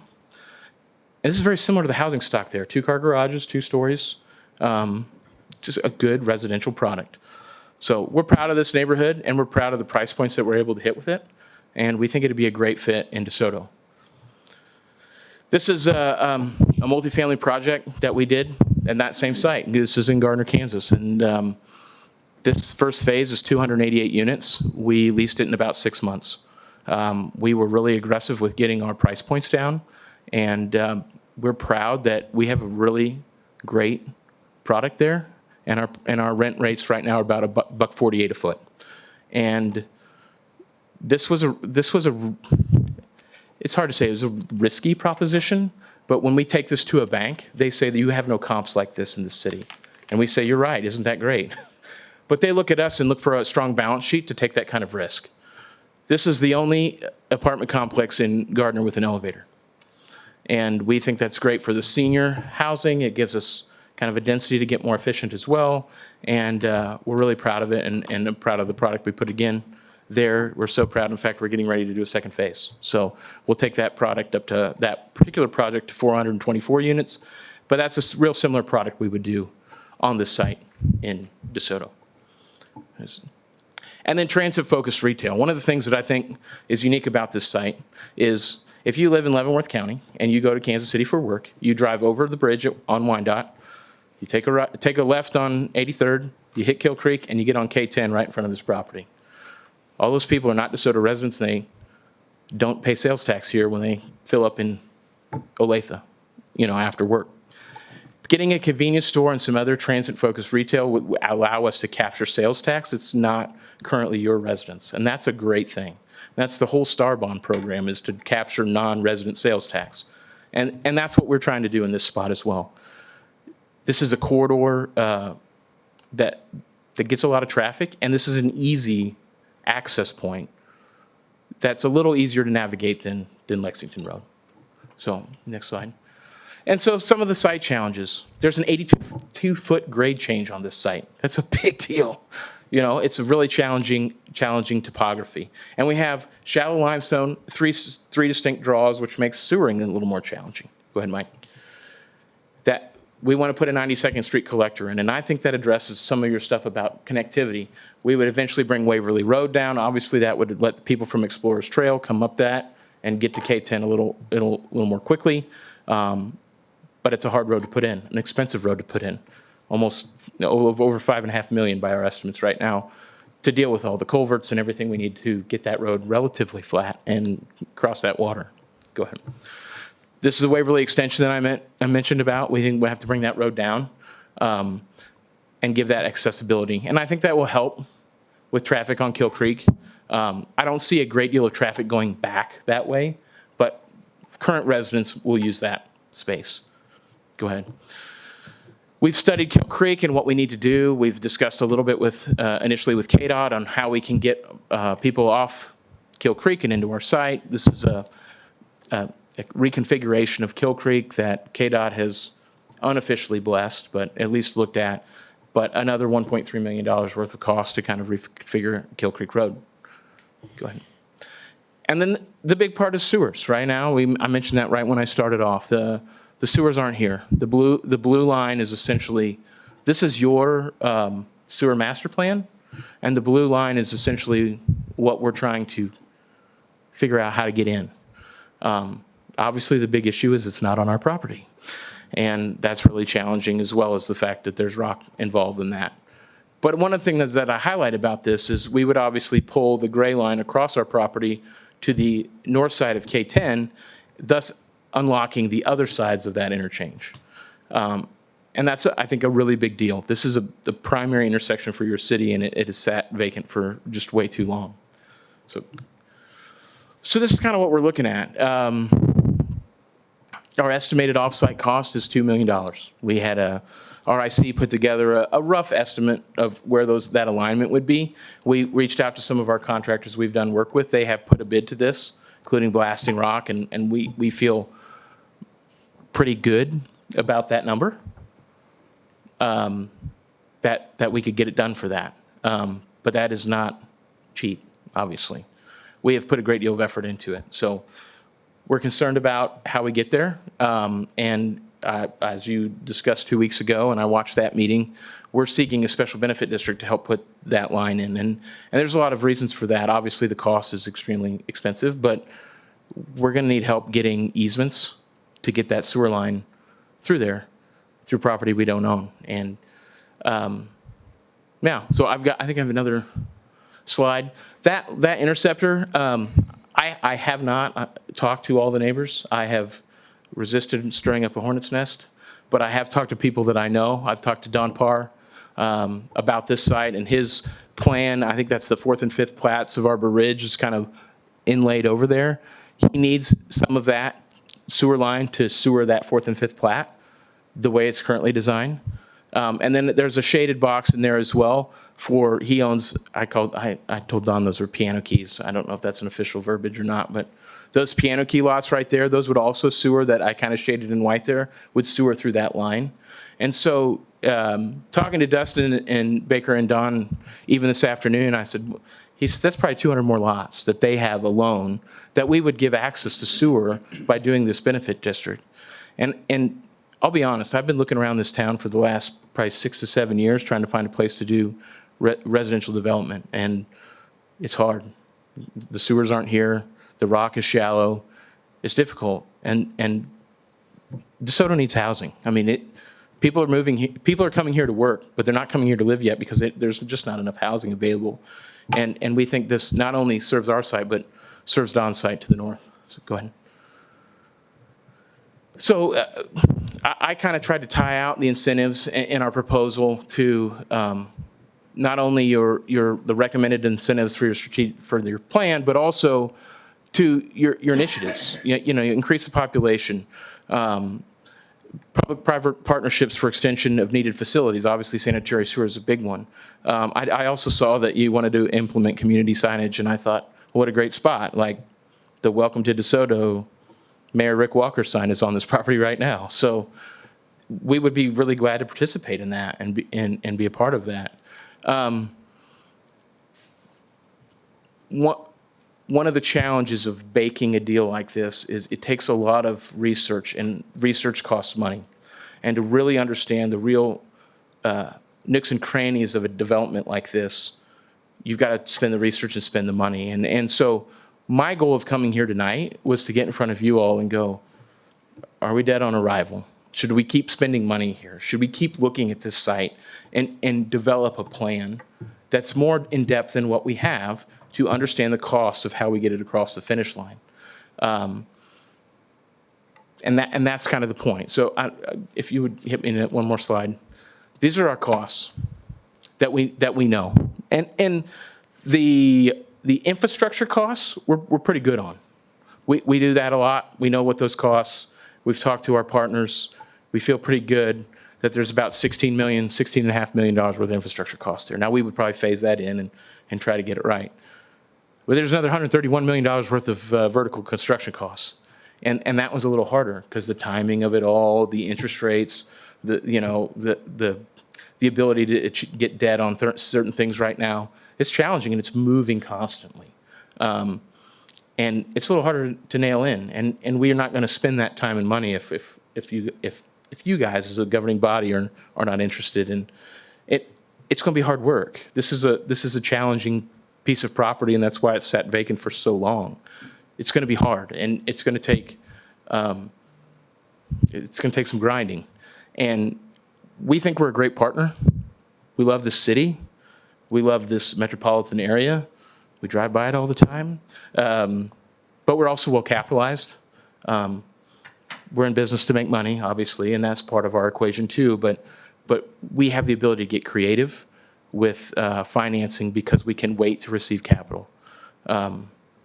As long as we can get there, right? So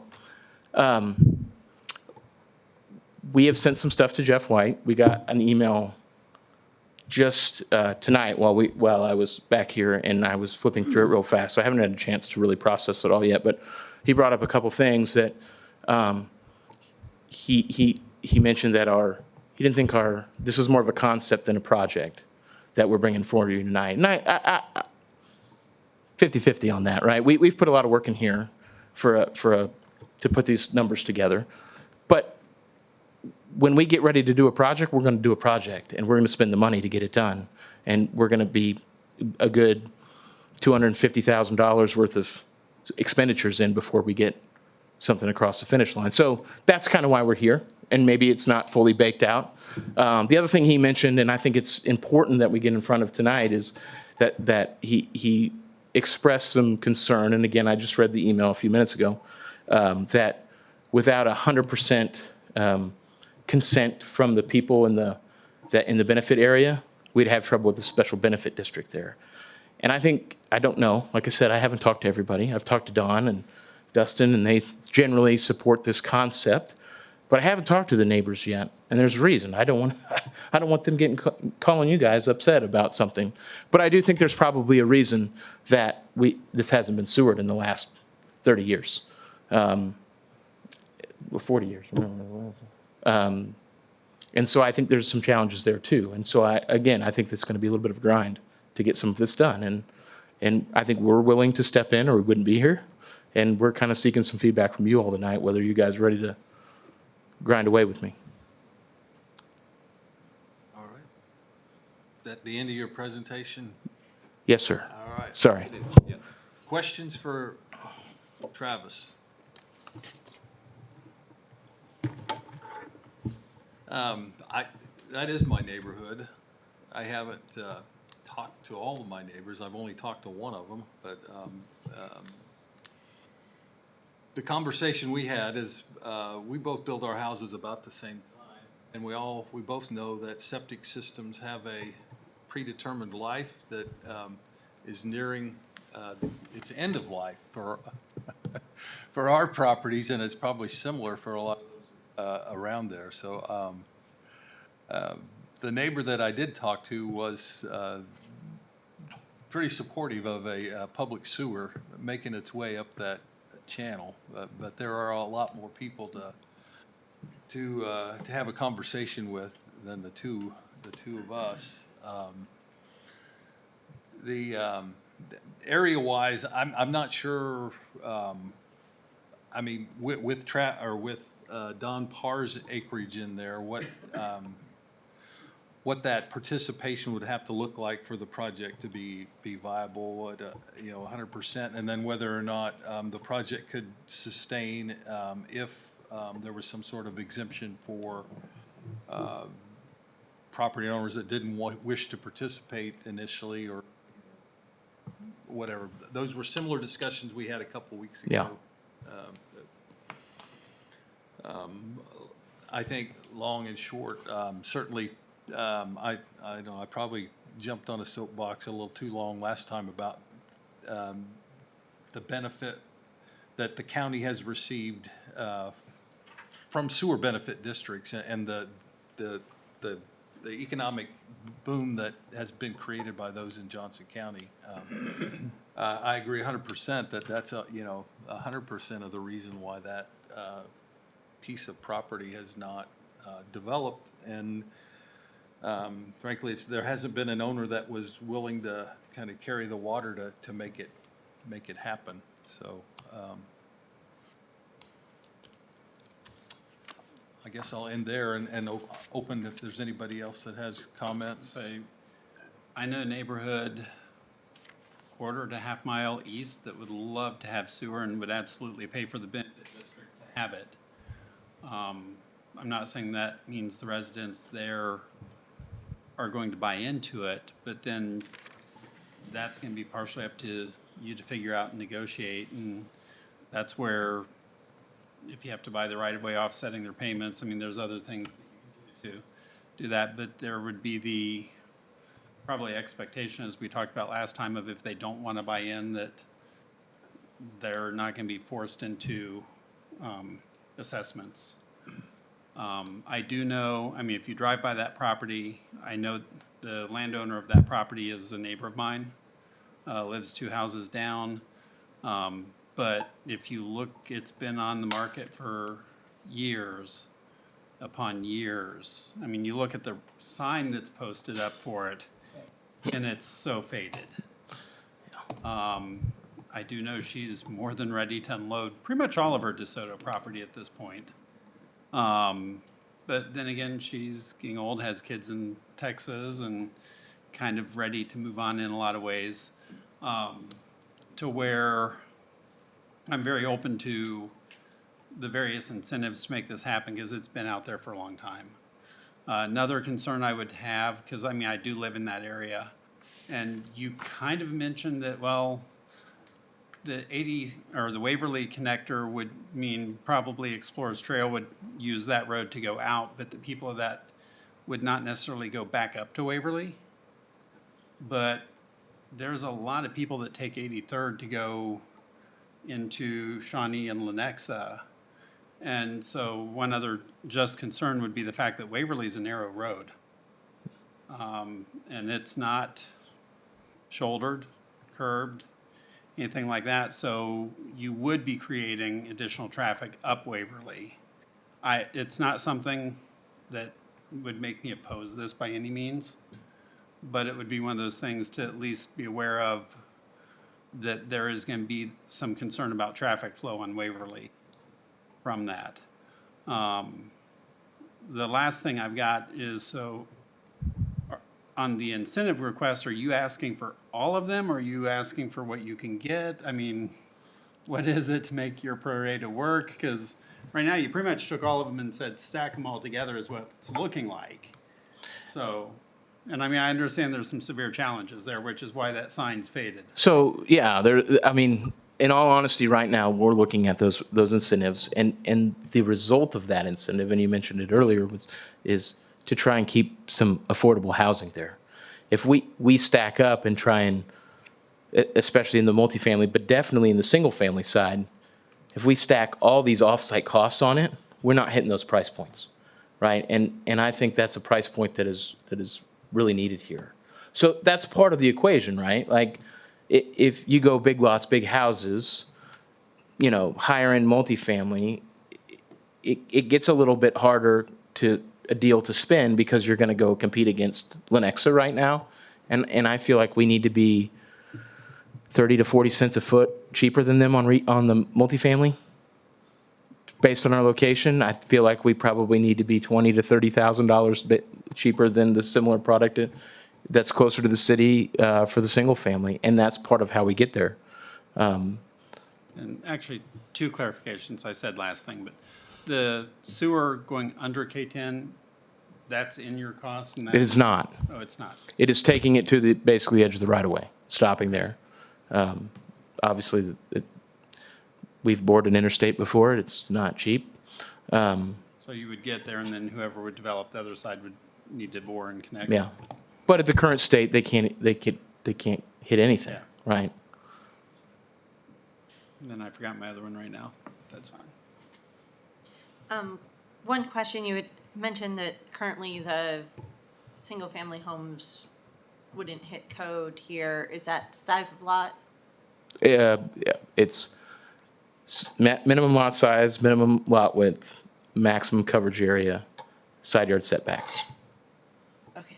They don't meet a standards, they would meet code. Right, They but don't meet a standard standards. zoning, so it would be a planned unit development under our Right. current. Yeah, I was just Code, wanting code's to. a whole different thing. Yeah. Apologies for Clarify. misspeaking. Sorry. I was just trying to understand what aspect of it Yeah. you were speaking to. Yeah, there's a real, and I was mentioning this to Brad, there's real similar to zoning districts. Overland Park has one that's called R1A, that this would fit, right? Some other cities have a similar product. This is just not something you guys have contemplated before. Yeah. And we're glad to bring it up because we think it's a great product. We've done it in Olathe, we've done it in Gardner, we've done it in Spring Hill. It helps us hit a price point. But bigger fixed costs in residential development is the cost of Of that course. land. Yes. Yeah. But it would fit under planned development. Yeah, plan development allows for deviations from those setbacks between buildings as long as it meets the minimum Yeah. required by building code. And that's what Brad and I were wrestling on this morning, and we think we found a way to get there, so. And I remember what else I was gonna say, it was more reference, I mean, sewer in rock, like you were saying, costs money. Yeah. And we've seen that with other developments in here, being the cottages of Possum Creek that we passed, where the affordability was supposed to be in the low 200s, and then immediately hit shallow rock, and that took them up to 260 to 280 immediately because of that Yeah. cost. So.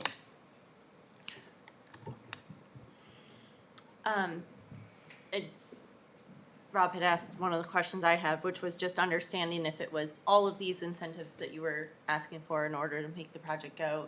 And then I think, my other question would be, if we were to look at stacking all of these incentives, what sort of agreements or guarantees we would be able to have in terms of those affordable housing units and really meeting that kind of missing middle of housing. Yeah. As well as, of course, the biggest concern for me would be also taking a look at the impact to the schools and making sure that this isn't something that's going to end up negatively impacting our schools from a Certainly. tax perspective. So the tax abatements we're looking for are specifically on the multifamily, and we are 1 and 2 bedroom units, and we can pull a demographic study on what we've got in our Gardner project, which is literally the same unit mix that we would probably do here. And the school bus does stop there, but not many kids get on. I've been down there before with the 1 and 2 bedroom units. It's just not conducive for that. Now, single family for certain, but we're not seeking a property tax abatement there. So, and then speaking to affordability, this is one of the challenges for attainable housing, because affordable is like definitions, and we've got different kind of dynamics for that. One of the things that I think might be interesting to explore, and I had dinner with Fannie Mae representatives that were in from Washington, D.C. last night, and they were talking about percentage of AMI. And so if we're at, percentage of the average income base, and it gives an attainability score. We were talking about how to understand that target a little bit better. Now, we in Gardner, we're well under it, and our AMI is based by the county here, which is helpful for these exurban cities because we get to pick up the average income of a large metropolitan area. That gives us financing advantages with Fannie Mae because as a government program. That is a little more of an attainable number rather than going like LIHTC or something like that, which is very much affordable housing, and you've got Section 8 vouchers and all that fun stuff, I've participated with Dave in a project with Metropolitan Lutheran Ministries for affordable housing, but we don't do that as an organization. We really focus on that attainable sector of the market, which is harder to define and harder to hit, unfortunately. So. But that's why it's the missing middle, and that's why we get aggressive with these incentive requests that are, we're tying a lot of incentive to the multifamily and to the retail to offset the off-site costs and the intense costs of this specific site to kind of lead some of that, get it off the single family, and also with the multifamily being incentivized, it helps us keep that down. So I think tying something to, you know, that Fannie Mae AMI measure might be a great way to kind of capture that concept.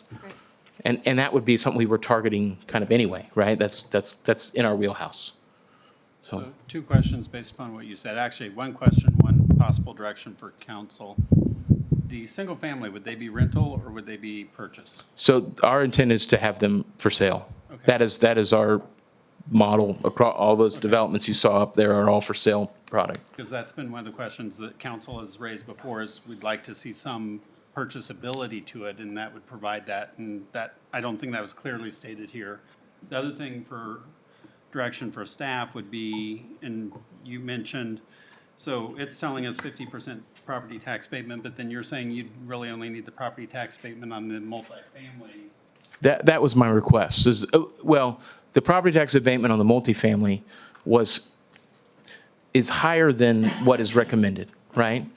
Part of that is to help us get the burden off the site, right? Well, but that's where I guess to staff would be a little bit more clarity on, okay, if they're asking for the property tax abatement on the multifamily, not the single, I mean, does that make sense? And can I offer a point of clarity on that? Yeah. The reason that tax abatements don't work on for sale single family is because the owner doesn't get the tax abatement because they sold the project, right? And so that's what we never intended to do a tax abatement on the single family because they're for sale product. Well, I understand that, Yeah. but we're seeing a map that says we're asking for abatement on this. Sure. When you're telling us, actually, we're only doing it on the apartments. Gotcha. So That's probably my lack of That's where I'm kind of communication. saying for staff, that clarity of, in this project, what would be the actual abated items, what would not, so that when we look at what we're abating, it's not, oh, we're doing single-family residences, we're doing the apartments part of this project. That makes sense? It does, and that was gonna be one of the things that I would request from staff, is there's the laundry list of possible requests here. I'd like some direction on what's the council's comfort level as you start at the top of that list and go down, where do we kind of get into areas that we're not as comfortable? For me, this is a very unique one in that it does open up another section on the south side K10 that hasn't been available, but having clarity that, oh, this isn't for the whole property, it's for this or that, because then it brings into perspective the entire picture of, okay, yeah, they're asking for these stacked, but it's really only for this part of the project or for that part of the project, or. Correct, yeah. Because like the benefit district for the sewer, I'm assuming is for the whole project. Correct, yeah. But yet the tax abatement would be only for half the project. So it's stacking them, but it's not necessarily stacking everything across all the project. And on that, I think it's a really good point because that wasn't our intent as a communication issue. But I do think it's just worth mentioning at this juncture that one of the reasons that attainable single family is hard because our incentive structures are built to incentivize holding property. Mm-hmm. And that's why multifamily is seeing a growth in that area. Is like, well, I can get a property tax abatement if I hold it for the next 10 years. So I'm going to hold that and lease that as opposed to sell it. And so what we're trying to do here in this mixed use context is stack them up over here.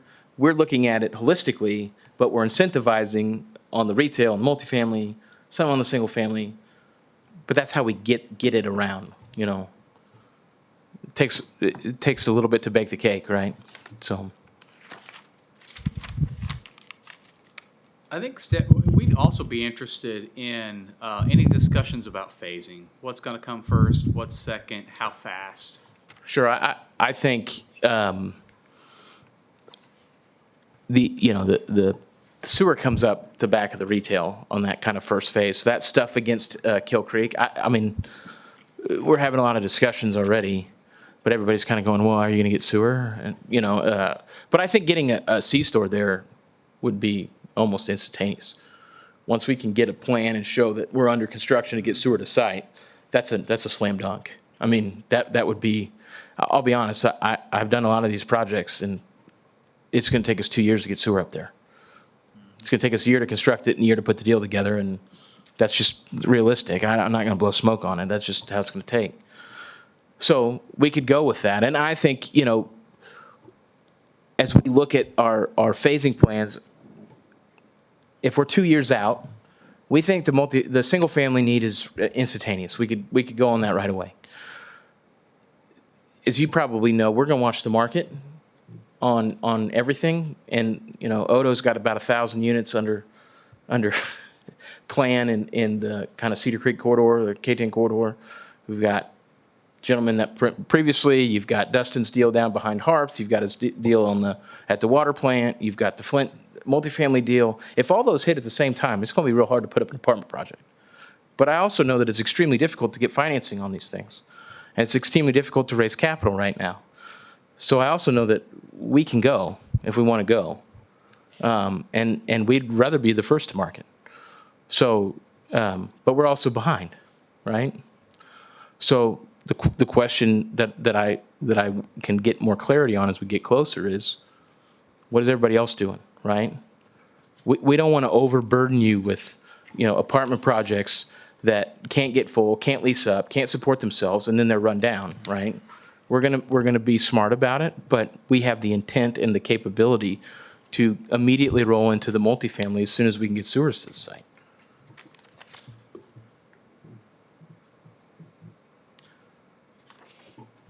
And I think, so phase-wise, that's 3 phases of single family, working from west to east. The multifamily, it's probably 2 phases. It might be 1. Depending on what's happening in the market, depending on kind of cost of construction, you build your first unit with your amenity, or your first units with your amenity. At 350 units, it's a break point is going to have to be closer to 200, and then maybe 250, somewhere in there. Break them there and do another 100 on the backside. And then retail is user-driven. So obviously, we think a C-store is there pretty quick. We think a C-store will bring QSR, fast food, potentially fairly quickly to that site. And then we'll kind of monitor it from there. We want to bring the right types of retail. We don't want empty storefronts. That doesn't do anybody any good.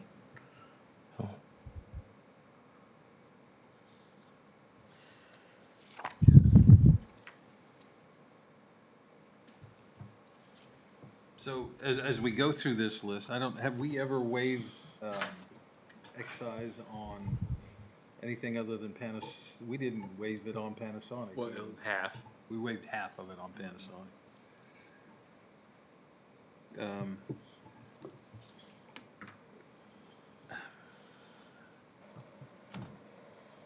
Yeah, do we want to kind of go through what the feeling is on Well, I the guess incentives? those are the ones I had concerns about. And then the 2 connection fees, I understand why you're asking for those. The water and sewer connection fees are helping you drive down the sales cost on the single family stuff. Mm-hmm. Those are dollars. We had a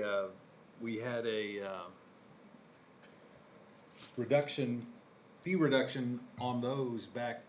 It was when no one was 08, building anything. Or maybe Yeah. 12, 10. It was in the recession. Right. Recession. So those have since. I know there are real costs associated with some of those. To the city. And so, I think we have some flexibility on some of these things, but one of the things that we were talking about is how we bond this and how we work on that, right? And one of the things that Mike brought up was that, would Grata have the capability of buying the bonds? And we certainly do, right? But we would need to kind of figure out how we, more risks means hopefully more reward, and we would be taking more risk on projects that aren't ours, right? Because we're picking up the special benefit district bonds for the area. And so I think we want to engage with Jeff White and talk with him about it. But we know it's going to be hard, and if there's not a general interest on the project, that negotiation is a lot. Well, it's really short, right? Like it doesn't happen, right? And that's where we're kind of at. And we know it's a big ask, but we think this is a hard project, and we think it's really helpful to the city. And so I think there's levers to pull. We bake the cake one way. If it needs to get baked a different way, we are going to evaluate it where we need to get to a similar financial position for our organization. But we don't know the financial capabilities of the city and what they're capable of doing on that. Are they wanting to shift more risk in our direction, specifically for that special benefit district? Okay, we're going to be looking for ways to make sure we are keeping our IRRs up on the capital we have invested. If the city's willing to take more of that risk onto themselves, well, then that changes the equation, right? We can get less aggressive in certain areas. We look at it as a handful of levers that we can sit there and pull and push and try and get to a spot where the city's happy, we're happy, and we bring a great product to town. Okay. Kevin, did I cut you off? Yeah, no, you didn't cut me off. I was just wondering if we were kind of at a point to start talking this through. Well, I guess, yeah, if there were any hell no's on this list. Well, I'll go right back to what I said on the previous discussion. And, we got a plan, and let's look at our plan. And, there's more consistency. We're more developer and applicant friendly when they know what the predictability is, and we know what we got. So, on the property tax abatement for this area, area 14 on the map, we have up to 50% property tax abatement. This is requesting 80. On the CID, its request is 1.5. We have 0.5, although we do have TDD at 1%. So I guess if there was a way where you combine the TDD and the CID, you get to 1.5% on sales tax. Capture is just a matter of how you apply it. On the benefit district, area 14 is up to 50% of public infrastructure. This would be 100% plus waiving the fees, the connection fees, and so there's more being consumed. So, I get it. Go in and ask for what you want. The flip side is here's what we're offering, and does it work? Can I just ask a question? Go for it. So a point of clarity and then a question. So point of clarity, we looked at the 1% TD, is the 1% TDD, 0.5% CID? The CIDs are a little easier to administer. And so it's like, well, why do both? It's more of a, sure. Maybe basically we just combined it and said, look, this is easier for everybody. It's 1.5 CID. It's an easier administration process. Let's just do that instead of dividing it and make the lawyers make all the money, right? So, so that's why we did that there. And then the question I guess is a point of clarity for me is it's 50% of public infrastructure, right? Is that the public infrastructure inside the special benefit district or for this project? What it just says so you can say, yes, it's 100% of the sanitary sewer, but it's, if you take in the public streets, the service lines, all the stuff that's going, it's not even half. I mean, it'd be like a tenth. Well, but it's not a benefit district to fund public streets. It's a benefit district. Correct. So that was the question. Yeah. It said of public infrastructure. It didn't say of the. Presumably under what's being funded by the benefit district. That was the point of clarity. Yeah. So anyway, that's just looking at it relative to our plan. I think it's interesting. We got Mr. Williams sitting here who could now jump right back up and say, well, wait a minute. I want 80%. I want all these other things. And so we came up with our plan for a reason. And in part, I see this as also a planning exercise. We've talked about this interchange for decades. If I go back to my years on Planning Commission, Mayor Walker, time with you when Mayor Anderson was mayor, this is a hard location to develop. We know it. That's why it is the way it is. And I would actually say I've seen more interest on the southwest quadrant, on the piece that's currently zoned commercial, because we went through a commercial rezoning in the early 2000s. I believe there was a car dealership application, or a car dealership interest there at one point in time. But it continues to be proven very, very difficult. I would also say if we're going to make adjustments to our incentive policy for this area, that we go back to our comprehensive plan and look at what do we want to accomplish here, because the benefit district, in my opinion, at that point, should encompass the south side. those lands should be in the benefit district because they would be benefiting from the main that's being constructed to tie it all the way down. If we want to activate that interchange, then let's activate that interchange. And we've had these discussions before. It would be, if we're going to get real serious about activating that interchange, then maybe the city needs to get involved, particularly in the acquisition of the right-of-way associated with the sewer. As we've had these discussions in the past, what we have said is that's very hard and we're not accomplishing a lot. Let's focus our energy on the Southwest growth area.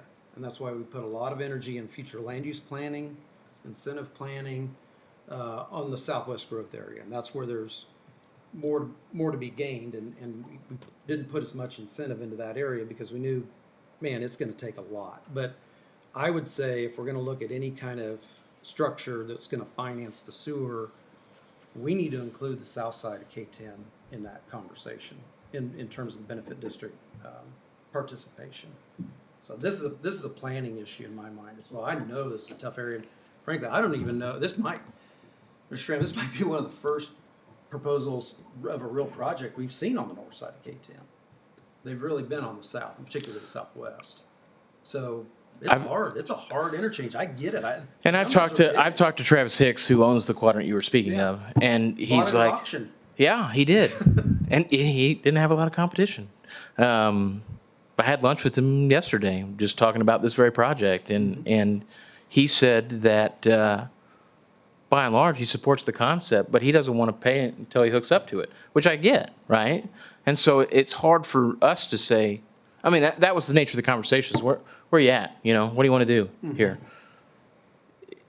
I get his stance, but I can't put it across the interstate to wait for him, unless somebody else helps us out. And you know what I'm saying? We're bringing it almost a mile to get him to his front door.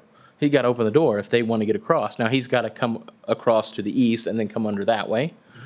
And I think some of his property needs a lift station, but you know that's a challenge. And then it comes back to, well, okay, are you going to force people in, right? And the general feel, and why I didn't bring that to the table was I didn't feel like you guys were interested in forcing people in, and then it's like, well, let's leave it short then, right? Yeah, I have a real issue leaving it short. I don't. It's I mean, I was you gonna say, had the same. I don't. Sorry, go ahead. Well, we had the same conversation about the other project last time, that essentially you argued for leaving it short and phasing it to serve what they needed by that particular project, rather than building the whole thing that would open up the whole district. I guess the other point I had, or question I had, is about benefit districts, and in particular, like, so the benefit district for sewers we talked about at our last meeting, that benefit district is for the 100% of those sewer costs. I guess I'm not following. At one time, we had benefited, allowed special benefit districts for infrastructure in a subdivision, right? The street storms, sanitary. I guess in my mind, the 50% was more in line with what Mr. Shum was suggesting. It's the infrastructure. I guess I never picked. If we're going to benefit a sewer line extension, I thought. I guess I didn't see somebody paying cash for half and then provide creating a benefit district to build the other half. So I'm a little confused about that. Yeah, I think we have to have that conversation all the way through then, because, in the kind of Southwest, well, some of those other areas, we are specific about 100% of public infrastructure. Yeah.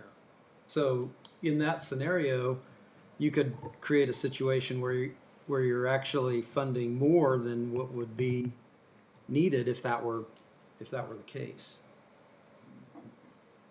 But I'm a advocate, and we got a plan. Yeah. And we got a plan. We got to stick with a plan. We got two different situations going on here tonight. The other point I'd make about our plan is, we've just had a long discussion about how difficult this. It's not going to get any easier to develop in the future.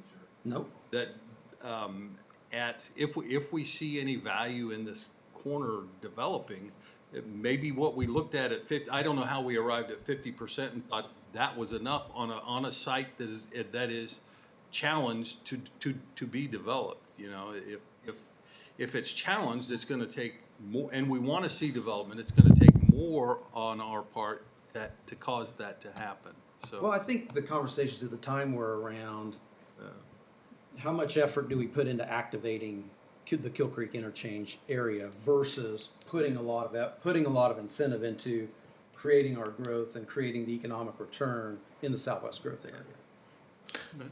I'll say it's not viable on the plan.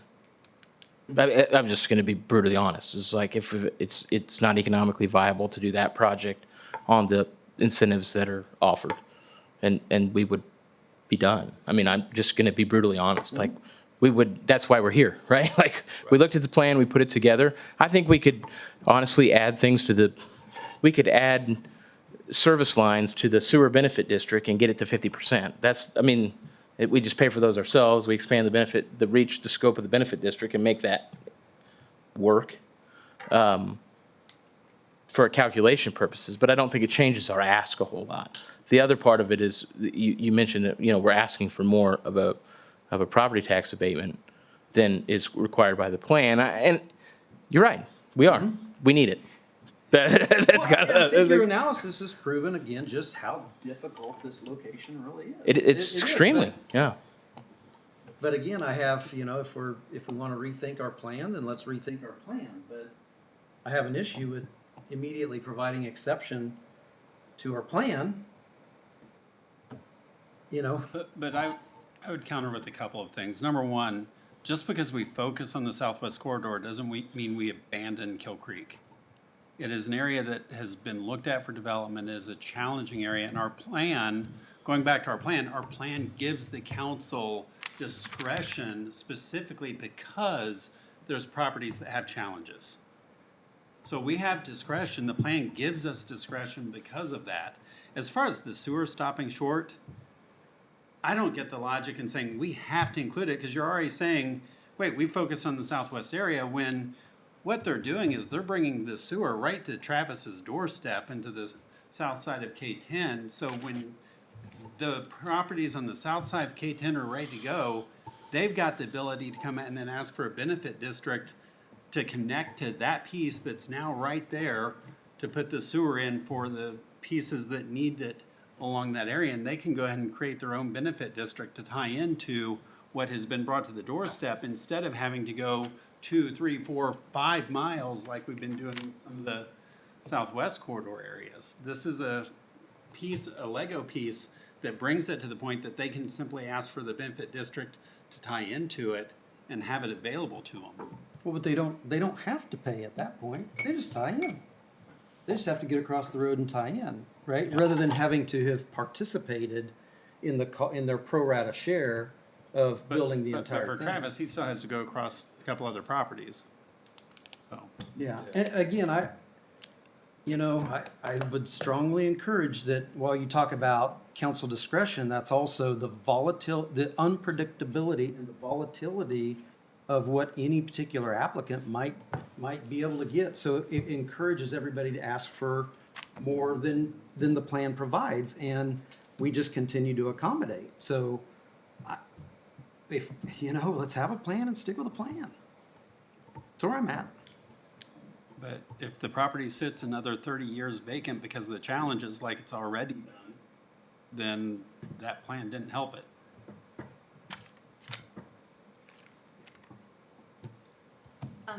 Wait, oh, sorry. Courtney, go ahead. Yeah, I was gonna say, I'm a little bit with Kevin in terms of sticking with the plan that we've laid out. I think, the challenge if we start making a lot of exceptions is that we open ourselves up to this volatility, to whatever people want to ask for, and also, makes it a bit unpredictable in terms of what we're doing for the community. At the same time, I know we've talked about revisiting the plan, and if we sit down and as a council say that developing this piece of property and this development is a priority, then as we're revisiting this plan, we should adapt the plan to reflect that prioritization. at the same time, you know, I do know that addressing this missing middle is a very important piece. Was very glad to see that in the plan, but I have a hard time getting there with kind of everything on the list and it being, you know, far beyond where our plan is at. Any comments from this side? No, I just agree that we should probably revisit the plan before we go forward with anything and just see what everybody thinks. I feel the same way as Kevin feels.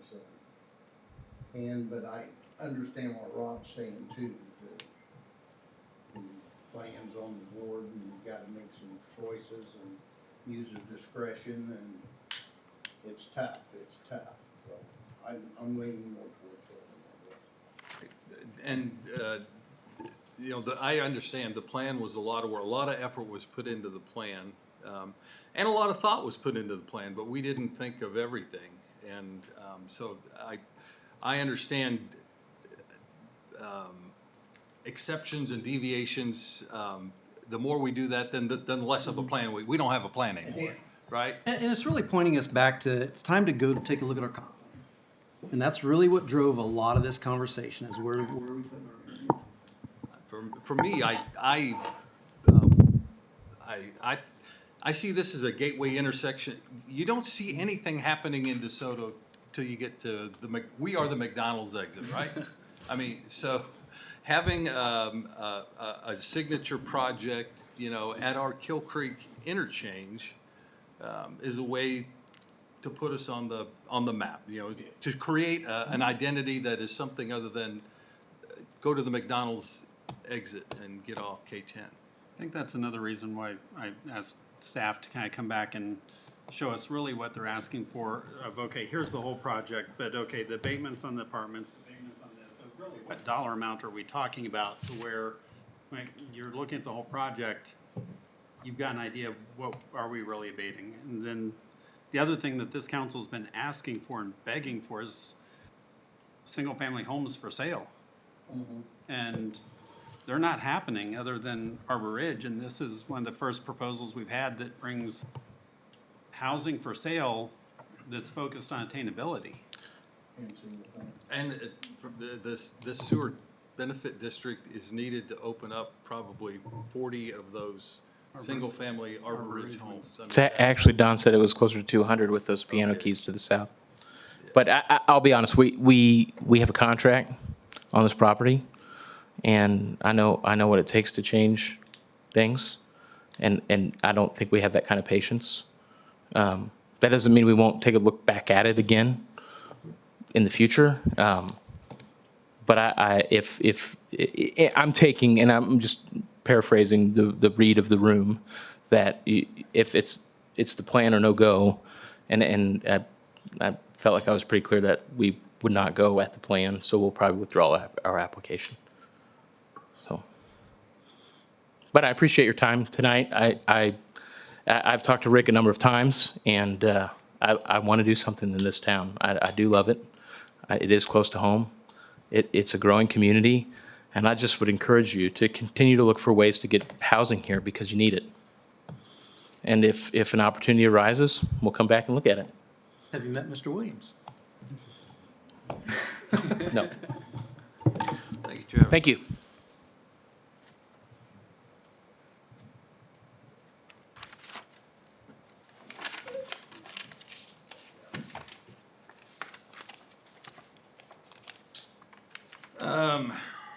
Where are we at? We're at, we have the property tax relief policy. I'd like to spend more time on that and more energy than I have on my mind right now. I would ask that we table this till our next meeting. Item D, discuss property tax relief. Yeah, I was just looking at the rollout dates before. Brandon, can we just ask what that does to us in terms of planned rollout and so forth? Yeah, I think we could potentially table this. The big thing, if there are big discussions or big changes that the council has right now, we could have maybe a 5-minute conversation about that, just because that would push us into April, and then we would start to have issues communicating that this program is being active, right? That was exactly my That's, concern. that's my only thing. Mayor, if we could take 5 minutes of anything major, that they would like to see, or I can just walk you through anything, or we could table it. Okay, you can have a 5-minute presentation. Okay, got it. No more than 5 minutes of discussion, and then we'll. So I guess I will, for the council members that are new to the board, this program was established in the 2024 budget, kind of as a relief project to low-income homeowners in DeSoto. Kind of generally speaking, if you look throughout the county, it is targeted. Since I only have 5 minutes, I won't belabor you through the program. But essentially how this would work is people would make applications, they'd submit it to the city. The thresholds would be based on HUD income levels, and that's kind of what we're seeing throughout the community. Based on low income levels, that's my recommendation.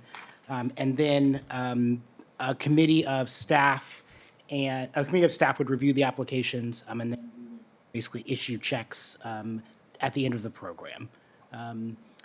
If there are any other questions, since again, I only have 5 minutes, I'm happy to elaborate, but I think my memo was fairly thorough, so I will leave it up to you guys if there are any policy implications. Our goal is to roll this out in June, to have it active to the public. So I'll open up the rest of the time to council for any discussion. Any specific questions on this? Main plan. question I have is we're limited to the budgeted amount of, was it 25,000? 25, Do we yeah. need to state that it's kind of first come, first served, like one of the other? Shawnee or Miriam? Yeah, most Like of them are Miriam first did. come, first served. And that maybe I didn't outline, maybe I wasn't as thorough as I thought I was, but that is my goal, is first come, first serve. Yeah, that was my main question. Yeah. It's a fixed fund. My only question for potential discussion, and maybe this is carried forward to the next meeting, is if we, knowing some of the needs in our community, set aside any percentage or amount for those applicants who don't come in phase one, that aren't seniors, so that, there is some relief for those residents available versus being in a potential position where if this was very well received, that we could run out of funds before that phase two happened.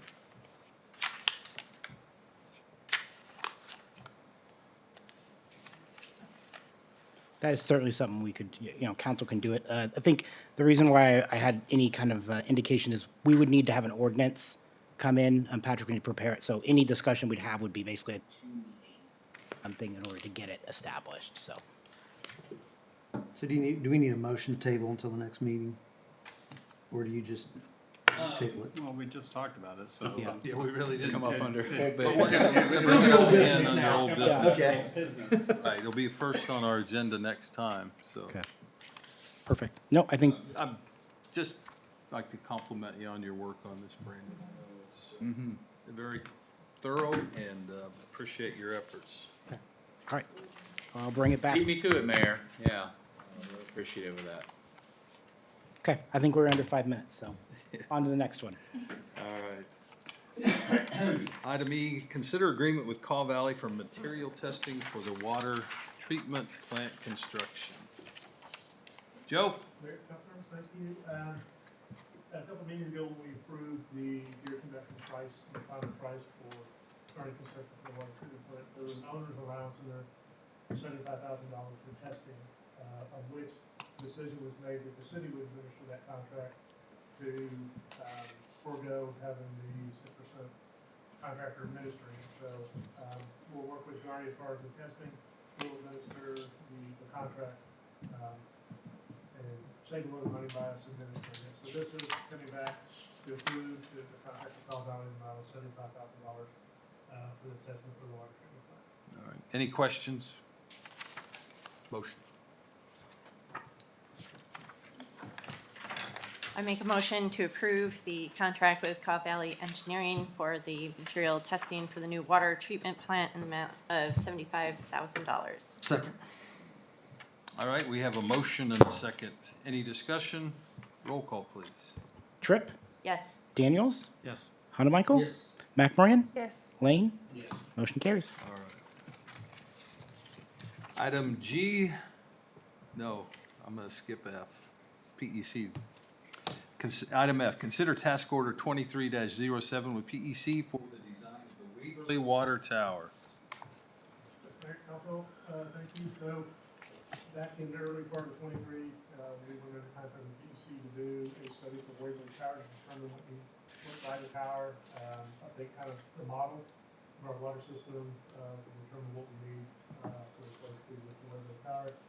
That, study is done. It's also a part of this, packet. Their recommendation is a 125,000 gallon tank. And, their fee is $148,500 to design, that. In the, Waverly report, it also highlights the cost for, the total cost for the tower and engineering. Currently in the city's budget, there's $2 million allocated for this. Total cost, including engineering design, falls within that $2 million. And so my recommendation would be to approve this contract with PEC, $148,500, to have them proceed with the design of the tower. In the memo, we would be ready to advertise for construction here in March of 2025. Roughly 12 months. Then. Was that? 12 months from now. Yes. Any questions? Make a motion to approve task order 2307 for PEC to provide design services for the Waverly Water Tower in the amount of $148,500 and authorize the city administrator to execute such task order. I'll second. All right, we have a motion and a second. Any discussion? Yeah, question I couldn't quite get in there. So the quote for the water tower is dated, It's not, you know. but it's an estimate for the It's water an tower. It's not a quote. estimate for the so. water tower is, from January of 2023. The cost estimate? What's that? Cost estimate? Yeah, it's on page, let's see, it's page 15. The cost estimate is dated January 2023. Yeah, it should have been dated this year. This was this year. The cost estimate was based on talking with the contractor here in January of this year. Okay. Yeah. Yeah, because I was It's the concerned current- that A year's a year's change of cost. That's 10%. And we had talked about it, but then the date on this didn't change, and so I'm like, I didn't want to see us coming in way above budget because we're looking at a year-old quote here, so. So the estimates were based on cost here last month. Here. Okay, Good catch. thank you. Yeah. Yeah, and I did call in and talk with them to indicate, you know, your date should be a 2024 date, not 2023. I'm just too late to go back and amend it. And then just one other question, so I understand, are there plans to, is it part of our CIP currently to address the water line size going to the water tower? It's another, yeah, it's a $2.75 million project, but without that project, the fill of the water tower is not, you know, able to be consistently met. I mean, that would be an item that would be included in, as we go through this year's capital improvement program. It may not be for 2025, but it'd be in there to be programmed. And based on the cost, it will probably be a two-phase project. But that would be part of the cost that as the council looks at this, and they can prioritize how that fits within the city's ongoing capital improvement program. So that'll be part of that process this year. Correct. Not currently in. We've never contemplated this project. Okay. Not currently in the CIP. Thank you. Good questions. Thank you. Anything else? Roll call, please. Tripp, Yes. Daniels, Yes. Hanamichael, Yes. McMorrin, Yes. Lane. Yes. Motion carries.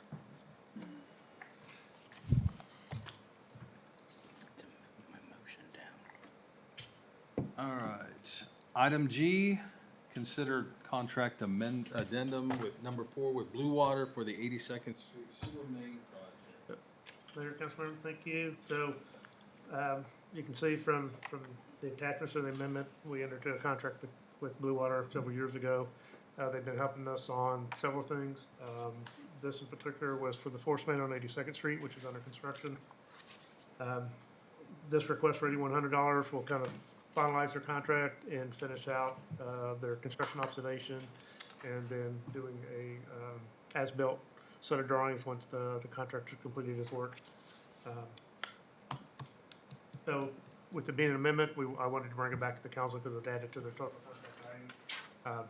But this will finalize that contract that we've had with them for about 2 years, and complete construction work on 82nd Street, which hopefully here in about 3 weeks we'll be done with that.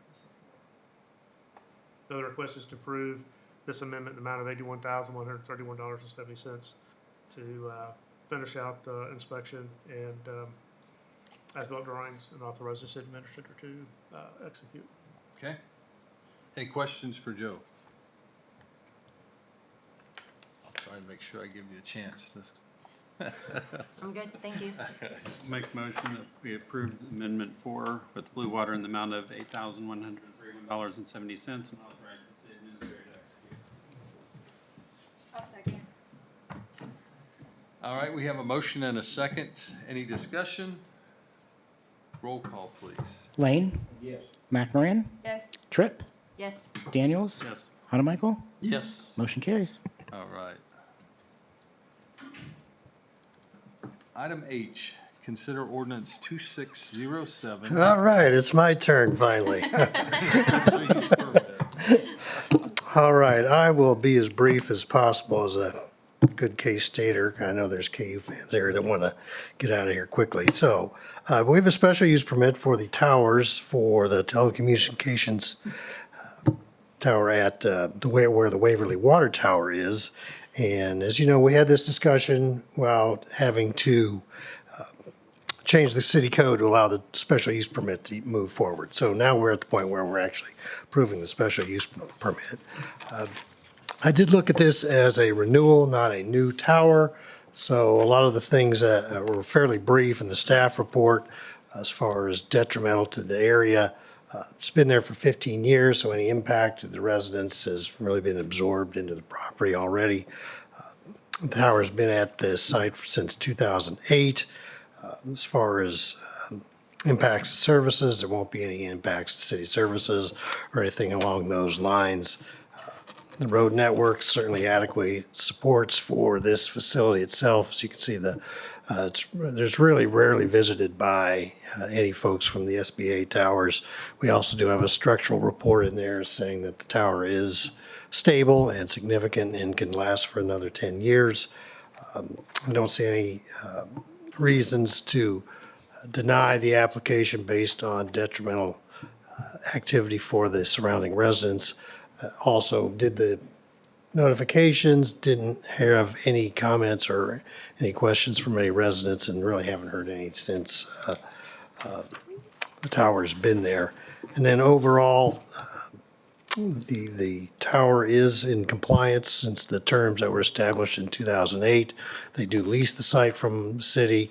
We do have favorable terms there. They pay on time, and they have been a good tenant to the city itself. So there's a lot of more detail in the staff report, especially with the submittals from the applicant, pictures on site, et cetera. But the Planning Commission recommended a extension of the term of 10 years. Okay.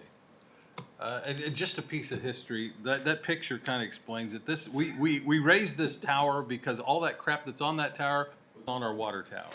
And it was quite unsightly at that time, and so we said, we'll build a tower and they'll come. And yeah, so they all moved their stuff over there, and It was unsightly, and there was concern about the longevity of the tower at that point. Yeah. We knew we had to get everybody out of there. right. couldn't So paint it. thank God all that stuff's not still on the Yeah. tower, and we're not dealing with that to build a new tower, a water tower. So, Yeah, I think Mike told me what used to call it Sputnik. That was the nickname for the Waverly Water Tower. And for the new council members just mentioned, we get a percentage of the rent. And the company repeatedly still to this day calls me wondering if the city would want to buy out. We had Jeff White do a study probably, was that 5 years ago, and decided it, and it's a significant amount of money. I think the last time it was like $250,000, but even at that, it was. Well, we get, our rents are 10 to 12,000 a month. So, For that, so. yeah, it's 120, 150,000 a year we get off the rents. So, with all that background, now would you be willing to approve a special use permit for Tower? There's an ordinance in the packet. Any questions? I'm sorry, I want to cut it shut off. We have an discussion. ordinance number? 2607? That's right. Yep. I'll make a motion to approve ordinance 2067 for a special use permit with respect to certain land with the city of DeSoto for the SBA towers. Minor correction. All right, go for it. 2607. 2607. Second. All right. Motion and a second. Any discussion? Roll call, please. Mayor Walker, Yes. Lane, Yes. McMoran, Yes. Hunter Michael, Yes. Daniels, Yes. Tripp. Yes. Motion carries. All right. Item I, Resolution 2039, correcting legal description for land area to be taken into fire district. Is that a Correct. good description? Just correcting what was previously sent over to the county. I've been talking to the county attorney, and they just wanted something, somewhat formal from the council indicating that, no, we're not asking that the K-State property be included. I think it should be, personally. Yeah. But, I guess that's up to them. If they don't want fire protection, they don't have to have it. I think that. Well, but it's because they're not in the city. No, they they didn't want to be annexed into the city. Right. Yeah. Yeah, we Yeah. can't make them. So yes, they should Yeah. petition themselves to be part of the fire district. Yeah. Because I think the fire district's intention is to now go to K-State and say, hey, you gotta have a contract with Right. us. So it's a paperwork sequencing Yeah. sort of Yes. fiasco. And Patrick did send out an updated one that actually corrected the Yeah. statement of the ownership. Brandon has it, yeah. Kevin had raised that we probably need to clarify. I think he's worried it'd be confused with KU. So we corrected it to clearly be K-State titled in the name of Board of Regents. So you need a motion to approve resolution 2039 as written. Yeah. And I'll make that motion. Second. All right, we have a motion and a second. Any discussion? Roll call, please. Tripp, Yes. Daniels, Yes. Hunter Michael. Yes. McMoran. Yes. Lane. Yes. Motion carries. All right. Item 5, executive session. I believe there was an email on this. Yeah, I apologize. We do need a brief executive 10 session. minutes? Is that brief? That's on the edge of Can you briefness. We could probably do it at 8 minutes. I'll make a motion to recess into executive session at 9:37 PM for 8 minutes to discuss a legal claim asserted against the city pursuant to attorney-client privilege, KSA 75-4319B2, with the open meeting resuming in the city council chamber at 9:45 PM, and ask that the city administrator attend. And per discussions with Patrick, I will recuse myself. Thank you, Rob. Do we have a second? I'll second. All right. All in favor say aye. Aye. Aye. All opposed? All right, we'll be back.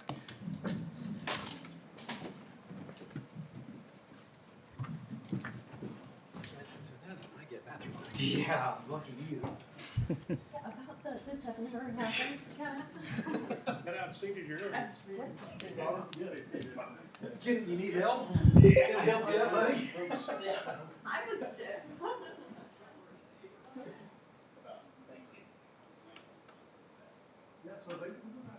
Oh. What's the score? Oh. You know the score? Let me look here real quick. I looked, I'm still in first place in the work bracket. I don't know if I've got anything right. I'm gonna do terrible. I'm going for the DeSoto sweep, going for fancy football and, 24-16 KU.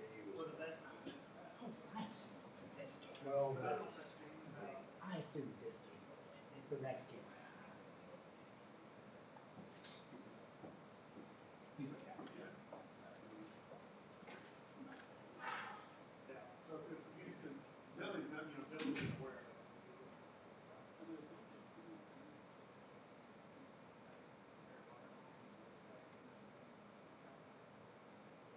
Because I thought that maybe more, at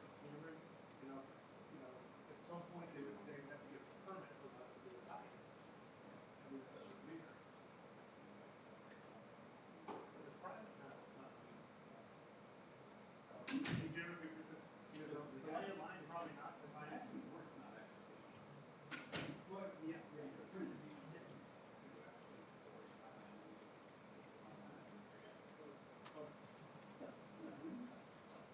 So, yeah, so, it was the, I don't know, the permit part for the construction.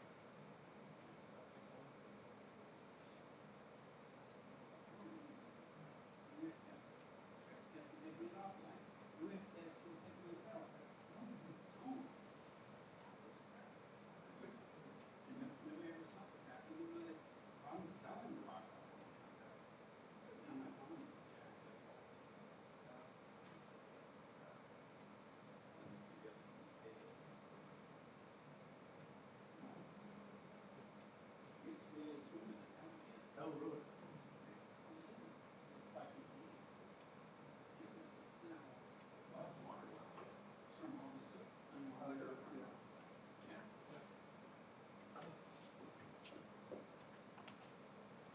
No. Yeah, Kentucky got beat. Yes, Yeah. Kentucky got beat. I love it. insane. No, it's 3:14. It's 214. As I was a, watching. yeah, you walked out for a minute. I was wondering what you're doing. Well, actually, I was like, I gotta get some steps. I'm so close to our 8,000 goal. I gotta get there. know. Yeah, I From think 71 something. last night I ended up working out and I let my friend into his house. He locked himself out, so I forgot to sing. So this morning I started with 6,000 steps. So I'm good. Yeah. Wow, how late this is going. Wasn't expecting this. I saw the agenda and I was like, that's a lot of stuff. It's a lot of discussion. Any discussion is what kills. Well, I mean, The tube said it. yeah, well, I think I hadn't talked about it. There's a limit to how many items we can have, right? Generally speaking, and I don't know what it is it each or something, that's it, we're done. We just push that to consent. Well, or, you just take a look at, the incentives, we have three presentations. Yeah. You remember the black shirt that you were wearing on Friday when we were talking about, That'd be interesting to see what happens. this is a weird interjection statement, whatever. One But there of was the a options was they would gentleman take the rail from the highway. Yeah, they didn't show us that. into Well, and the I- line where we next were to looking in Peoria and almost fell into the river Mhm. yesterday. Yeah. He was This there is right there. overnight. Mhm. Whenever I walked up, had your Yeah. son here, you were seeing Mullet wearing the purple shirt. I couldn't see his face I don't because he was think so down in the woods. KU will know. But I was like, University of Kansas helping to get it right. like So almost neither is 24 the same hours. one. But I saw the shirt and I was like, oh my god, that's Brad. I was like, I gotta call the city and like, it is bringing it work because I'm freaking out. When they finally pulled him up, I'm like, yeah, Brad. I don't know who you are, but yeah, Brad, you're fine. Just go to the hospital. We'll get to spend some time together coming up. I know, I get to train people for 4 hours, and we'll get to ride on DeSoto and We go say hi to we ride Donnie. along. He's my favorite resident that calls me. I enjoy. I smile when he calls me because he's just. I'll park right in front of his very house, your door on his side, so that when he walks up and talks, Who's that? Don McLaughlin, I'll Yeah. wind up needs He's my favorite. I, 'cause he calls about the same thing every time. I basically have the same thing. And I think I drove Chip crazy last week. It's all good. We'll talk about it in the car. Forgotten about it. Okay. I've actually asked, Martinez for some stats. For this year? This structure on a couple of things. Be helpful. It's not, they have to come back. Yeah, I didn't ask you for anything. It's no later than. Or are they over? Yeah, but it's no later than, so you can go over. You just can't go. You just can't see. Dave Anderson. Yeah, you can go. So, If you're getting over, you have to come back Yeah. and make a new motion. but it's not, if you, so if they're like a minute late, you come back early, it becomes a problem. You could vote and do that. That's what I'm saying. I'm gonna go down. So there's not an unlimited time, does that make sense? You can't go over, but you can come back early, you just can't start the meeting Until, yeah, before the time. exactly, yeah. But, yeah, you can't go over, you've gotta Yeah. come out of executive session, make a new motion for more time. Yeah. Yeah, cause I'm normally the one in there going, We have a board meeting. 3, 2, 1. Oh, yeah, I'm about to go knock on the door. Yeah, so I'm in board meeting all day. 8 minutes is an odd, I was like, 8, that's an odd time. I didn't do the math. So, I'm like, that's, dinner after it's board. almost 10 o'clock, it's too late for me to do math. I know what else I meant to do. So like after I call you, see where you guys are at. Literally all day. Oh, yeah. Yeah, this Seven? week, yeah. Is that what I wrote? 9:37. 8:30. Items, the motion and the seconds come a lot faster. It's turned back up, yeah. It just walked me. You guys were in Get in. Oh, wait, I have some comments. Until. Lucky you with the bathroom break. I know, bathroom, snack, water. I'm ready to go for another hour now. Such an advantage. Rob to do I got a council break, comments. I got a break. All right. Advisory reports, city administrator. Well, yes, council, clearly, we need to have a discussion about the incentives policy. And usually when we have items like that that need some detailed work, we form a committee to do that. And so I don't know if I need commitments this evening, but we're kind of limited to representation on the council. The mayor and 2 council members can be on a committee at the same time and do business that way. I don't have for you a specific layout of the time commitment involved, the meetings involved, but the last time we did this, it was done over the course of 2 or 3 months, probably. And we met probably on a bi-weekly basis for a while, I would think, 5 or 6 meetings before we got there. But that was kind of the formulation of the whole thing to begin with. Does it need a committee or can it be a workshop? Well, Where we can declare a workshop and then. that's one thing, or we could have a workshop if. Because the if we wanted to committee do that. before came straight out of the strategic planning process, right? We identified the water plan, the incentive plan, and a few initiatives. And so we came out of that and assigned the committee and then worked that through and then went into workshop phase. We're kind of in a little different mode Yeah. now. You might need more than like an hour before a council meeting, though. You might need an off Thursday. Yeah. So that we can have a couple of hours or so. You'd prefer a workshop than at least to start? I think, I really think at this point, and it's good, it would be better to get everybody's input rather than. I was gonna say, with the 2 new council members, I think it'd be better to have the wider range. Okay, Yeah. great. Yeah, otherwise I I'd would- hate for have the committee go in one direction Yeah. and then Yeah. come back and Yeah. the 3 members not on the committee are, Yeah. wanting a different. Maybe there's Because when we- out of this workshop, we'll say, all right, this item, we need more on you to take. Yeah. Yeah. Take That's- that and bring something back. Yeah, that's the way it came out of the strategic planning process. Okay. Okay, now we talked about it and then we broke out. So, Yeah. yeah, I think workshop would be better. I'll get an email out tomorrow suggesting a couple workshop dates on off Thursdays here real soon. The only other thing related to that is that we have met with a potential a new applicant today that's requesting an incentive that was not available in Johnson County when we did the policy, and that's the RHID incentive. Their timing and their pace is such that I think, much like Mr. Schramm, they don't really have the time to wait for the culmination. The easy thing to do would, well, obviously, we're going to include that in the policy remake when that comes about at an appropriate level. But the request has been, could we incorporate the RHID at least in our current policy, in the current framework, so that an RHID application could come forward to this body. We did, for the record, talk about incentive fatigue and we do with every applicant from now on. I can see the glazed eyes about new incentive requests and not understand I think that's a sensitivity there. Maybe the beauty of the RHID thing for the applicant and us is it's not in our plan, so it can be addressed specifically.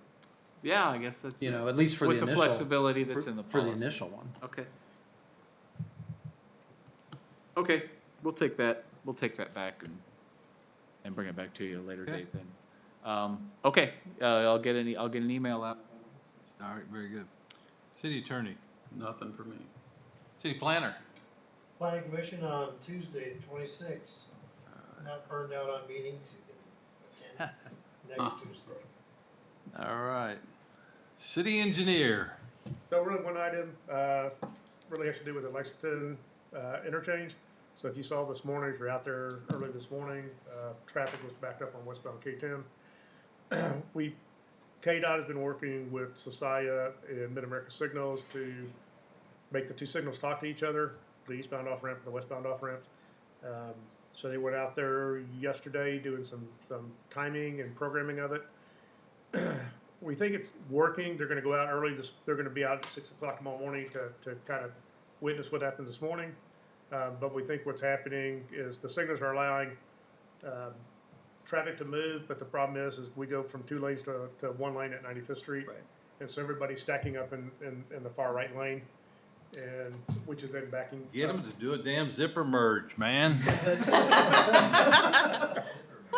Well, but you get a lot of trucks that want to go and make, the rock truck. So they're gonna go out and look at this morning and maybe, look at how they adjust the timing at the intersection for the eastbound off ramp, so we can clear more out between the two signals. Eventually, we'll be taken care of when we open up the new Lexington and 103rd Street, because we'll have 4 lanes, 2 lanes in each direction. That will eliminate that issue, but hopefully we can adjust the timing so that we prevent traffic from being backed up out on K2. How long is it gonna be before we can have the Edgerton Road interchange open and direct some of that construction traffic to use Edgerton Road to come back through that roundabout and back? Yep, so the plan is, KDOT's schedule is by Memorial Day weekend, Okay. that Lexington and 103rd will be all the way open to Edgerton, and you'll be able to use that interchange at Edgerton to access, and you'll be on 1 lane in each direction, but all the pavement will be down, there'll be sidewalks and things, they'll probably still be finishing up, but all the pavement will be down in both directions from Edgerton cul-de-sac, and actually it goes a little bit further west so that you can access our park. So they're talking Memorial Day from K10, Lexington, all the way to Edgerton? Edgerton, yep. Yeah. So that's I the was gonna plan say, right now. I know I ran it last Sunday and was surprised how much concrete they got done in a week. Yeah. Because I ran it the last 2 Sundays and, Yeah, they put a lot down, so right now they're at Edgerton on the traffic circle, they should have put Yeah. line down, and they'll be putting rock, they'll start hand pouring. yeah, it was pretty amazing. It's still a climb of a hill to run up. All right. Thank you, Joe, That's it. for that update. Brandon, Assistant City Administrator. I have one thing. During the hailstorm last week, we did see some pretty significant damage, some city vehicles and some city buildings. Just want to make you aware of it. We're still assessing it, and I will shoot you guys an email once we kind of know what the. But if you do see some dented up vehicles or some roof shingles that are off around City Hall, we are aware of it and we are addressing. Okay, thank you. Council comments. Kevin? Pass. Courtney? Just have a resident who wants to know if we'll be continuing the Contain the Rain program, so. Yes, we are. I have a meeting, I believe it's next week. The coordinator is new, and so they're about 2 weeks behind schedule. But I'm anticipating first week of April, we'll start rolling that out. Super, thank you. Rob? Not tonight. Victoria? Danny? Just, they did a good job on the,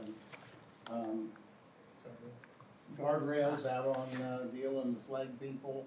And the people were happy, and what a good job they did. So that's it, Mayor. All right, thank you.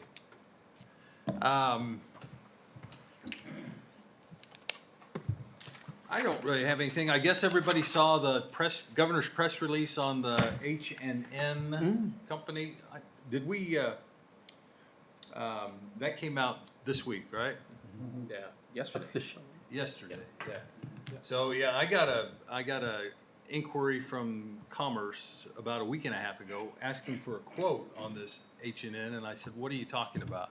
'Cause I mean, that's where. Yeah, Mike got a call from me this morning going, what's this? Yeah, well, we didn't, we didn't know that the press release was going out until, I think, less than 24 hours Yeah, before it did. So, did cause some confusion, $100 million investment, Yeah. 100 jobs, it's a big deal. So the initial press release didn't make clear that this is inside the factory, inside the Panasonic factory, so. So basically, they're a tenant of Panasonic Yeah. and no incentives being asked for, it's just they're a tenant inside the building. Complete value added. It's Yeah. no more incentives, no more space, no more, just, in addition. And interesting that you can kind of make it public now. They actually have employees that are officed in the K-State. That's where they're, Oh, yeah. Yeah. that's where they're holding up right now. I did do an interview today with Kevin Berry. I don't know when it was gonna air, but he was asking some of the questions about that stuff. Probably here in about 5 minutes. Yeah, but it could be 10 o'clock, so. That was it. I'm ready. Motion to adjourn. Second. All in favor, say aye. Hi. All right, we're adjourned. Thank you. I'm sorry, Courtney, I didn't. This conference is no longer being recorded. I think we have people worn out. Brent, what's the score? Game's up big. What? What? 22-16, 22-36. Oh, how many fans did we have? All right. I'm sorry, what? Have you seen how many fans we had today? Oh, we had, looks like 8 views.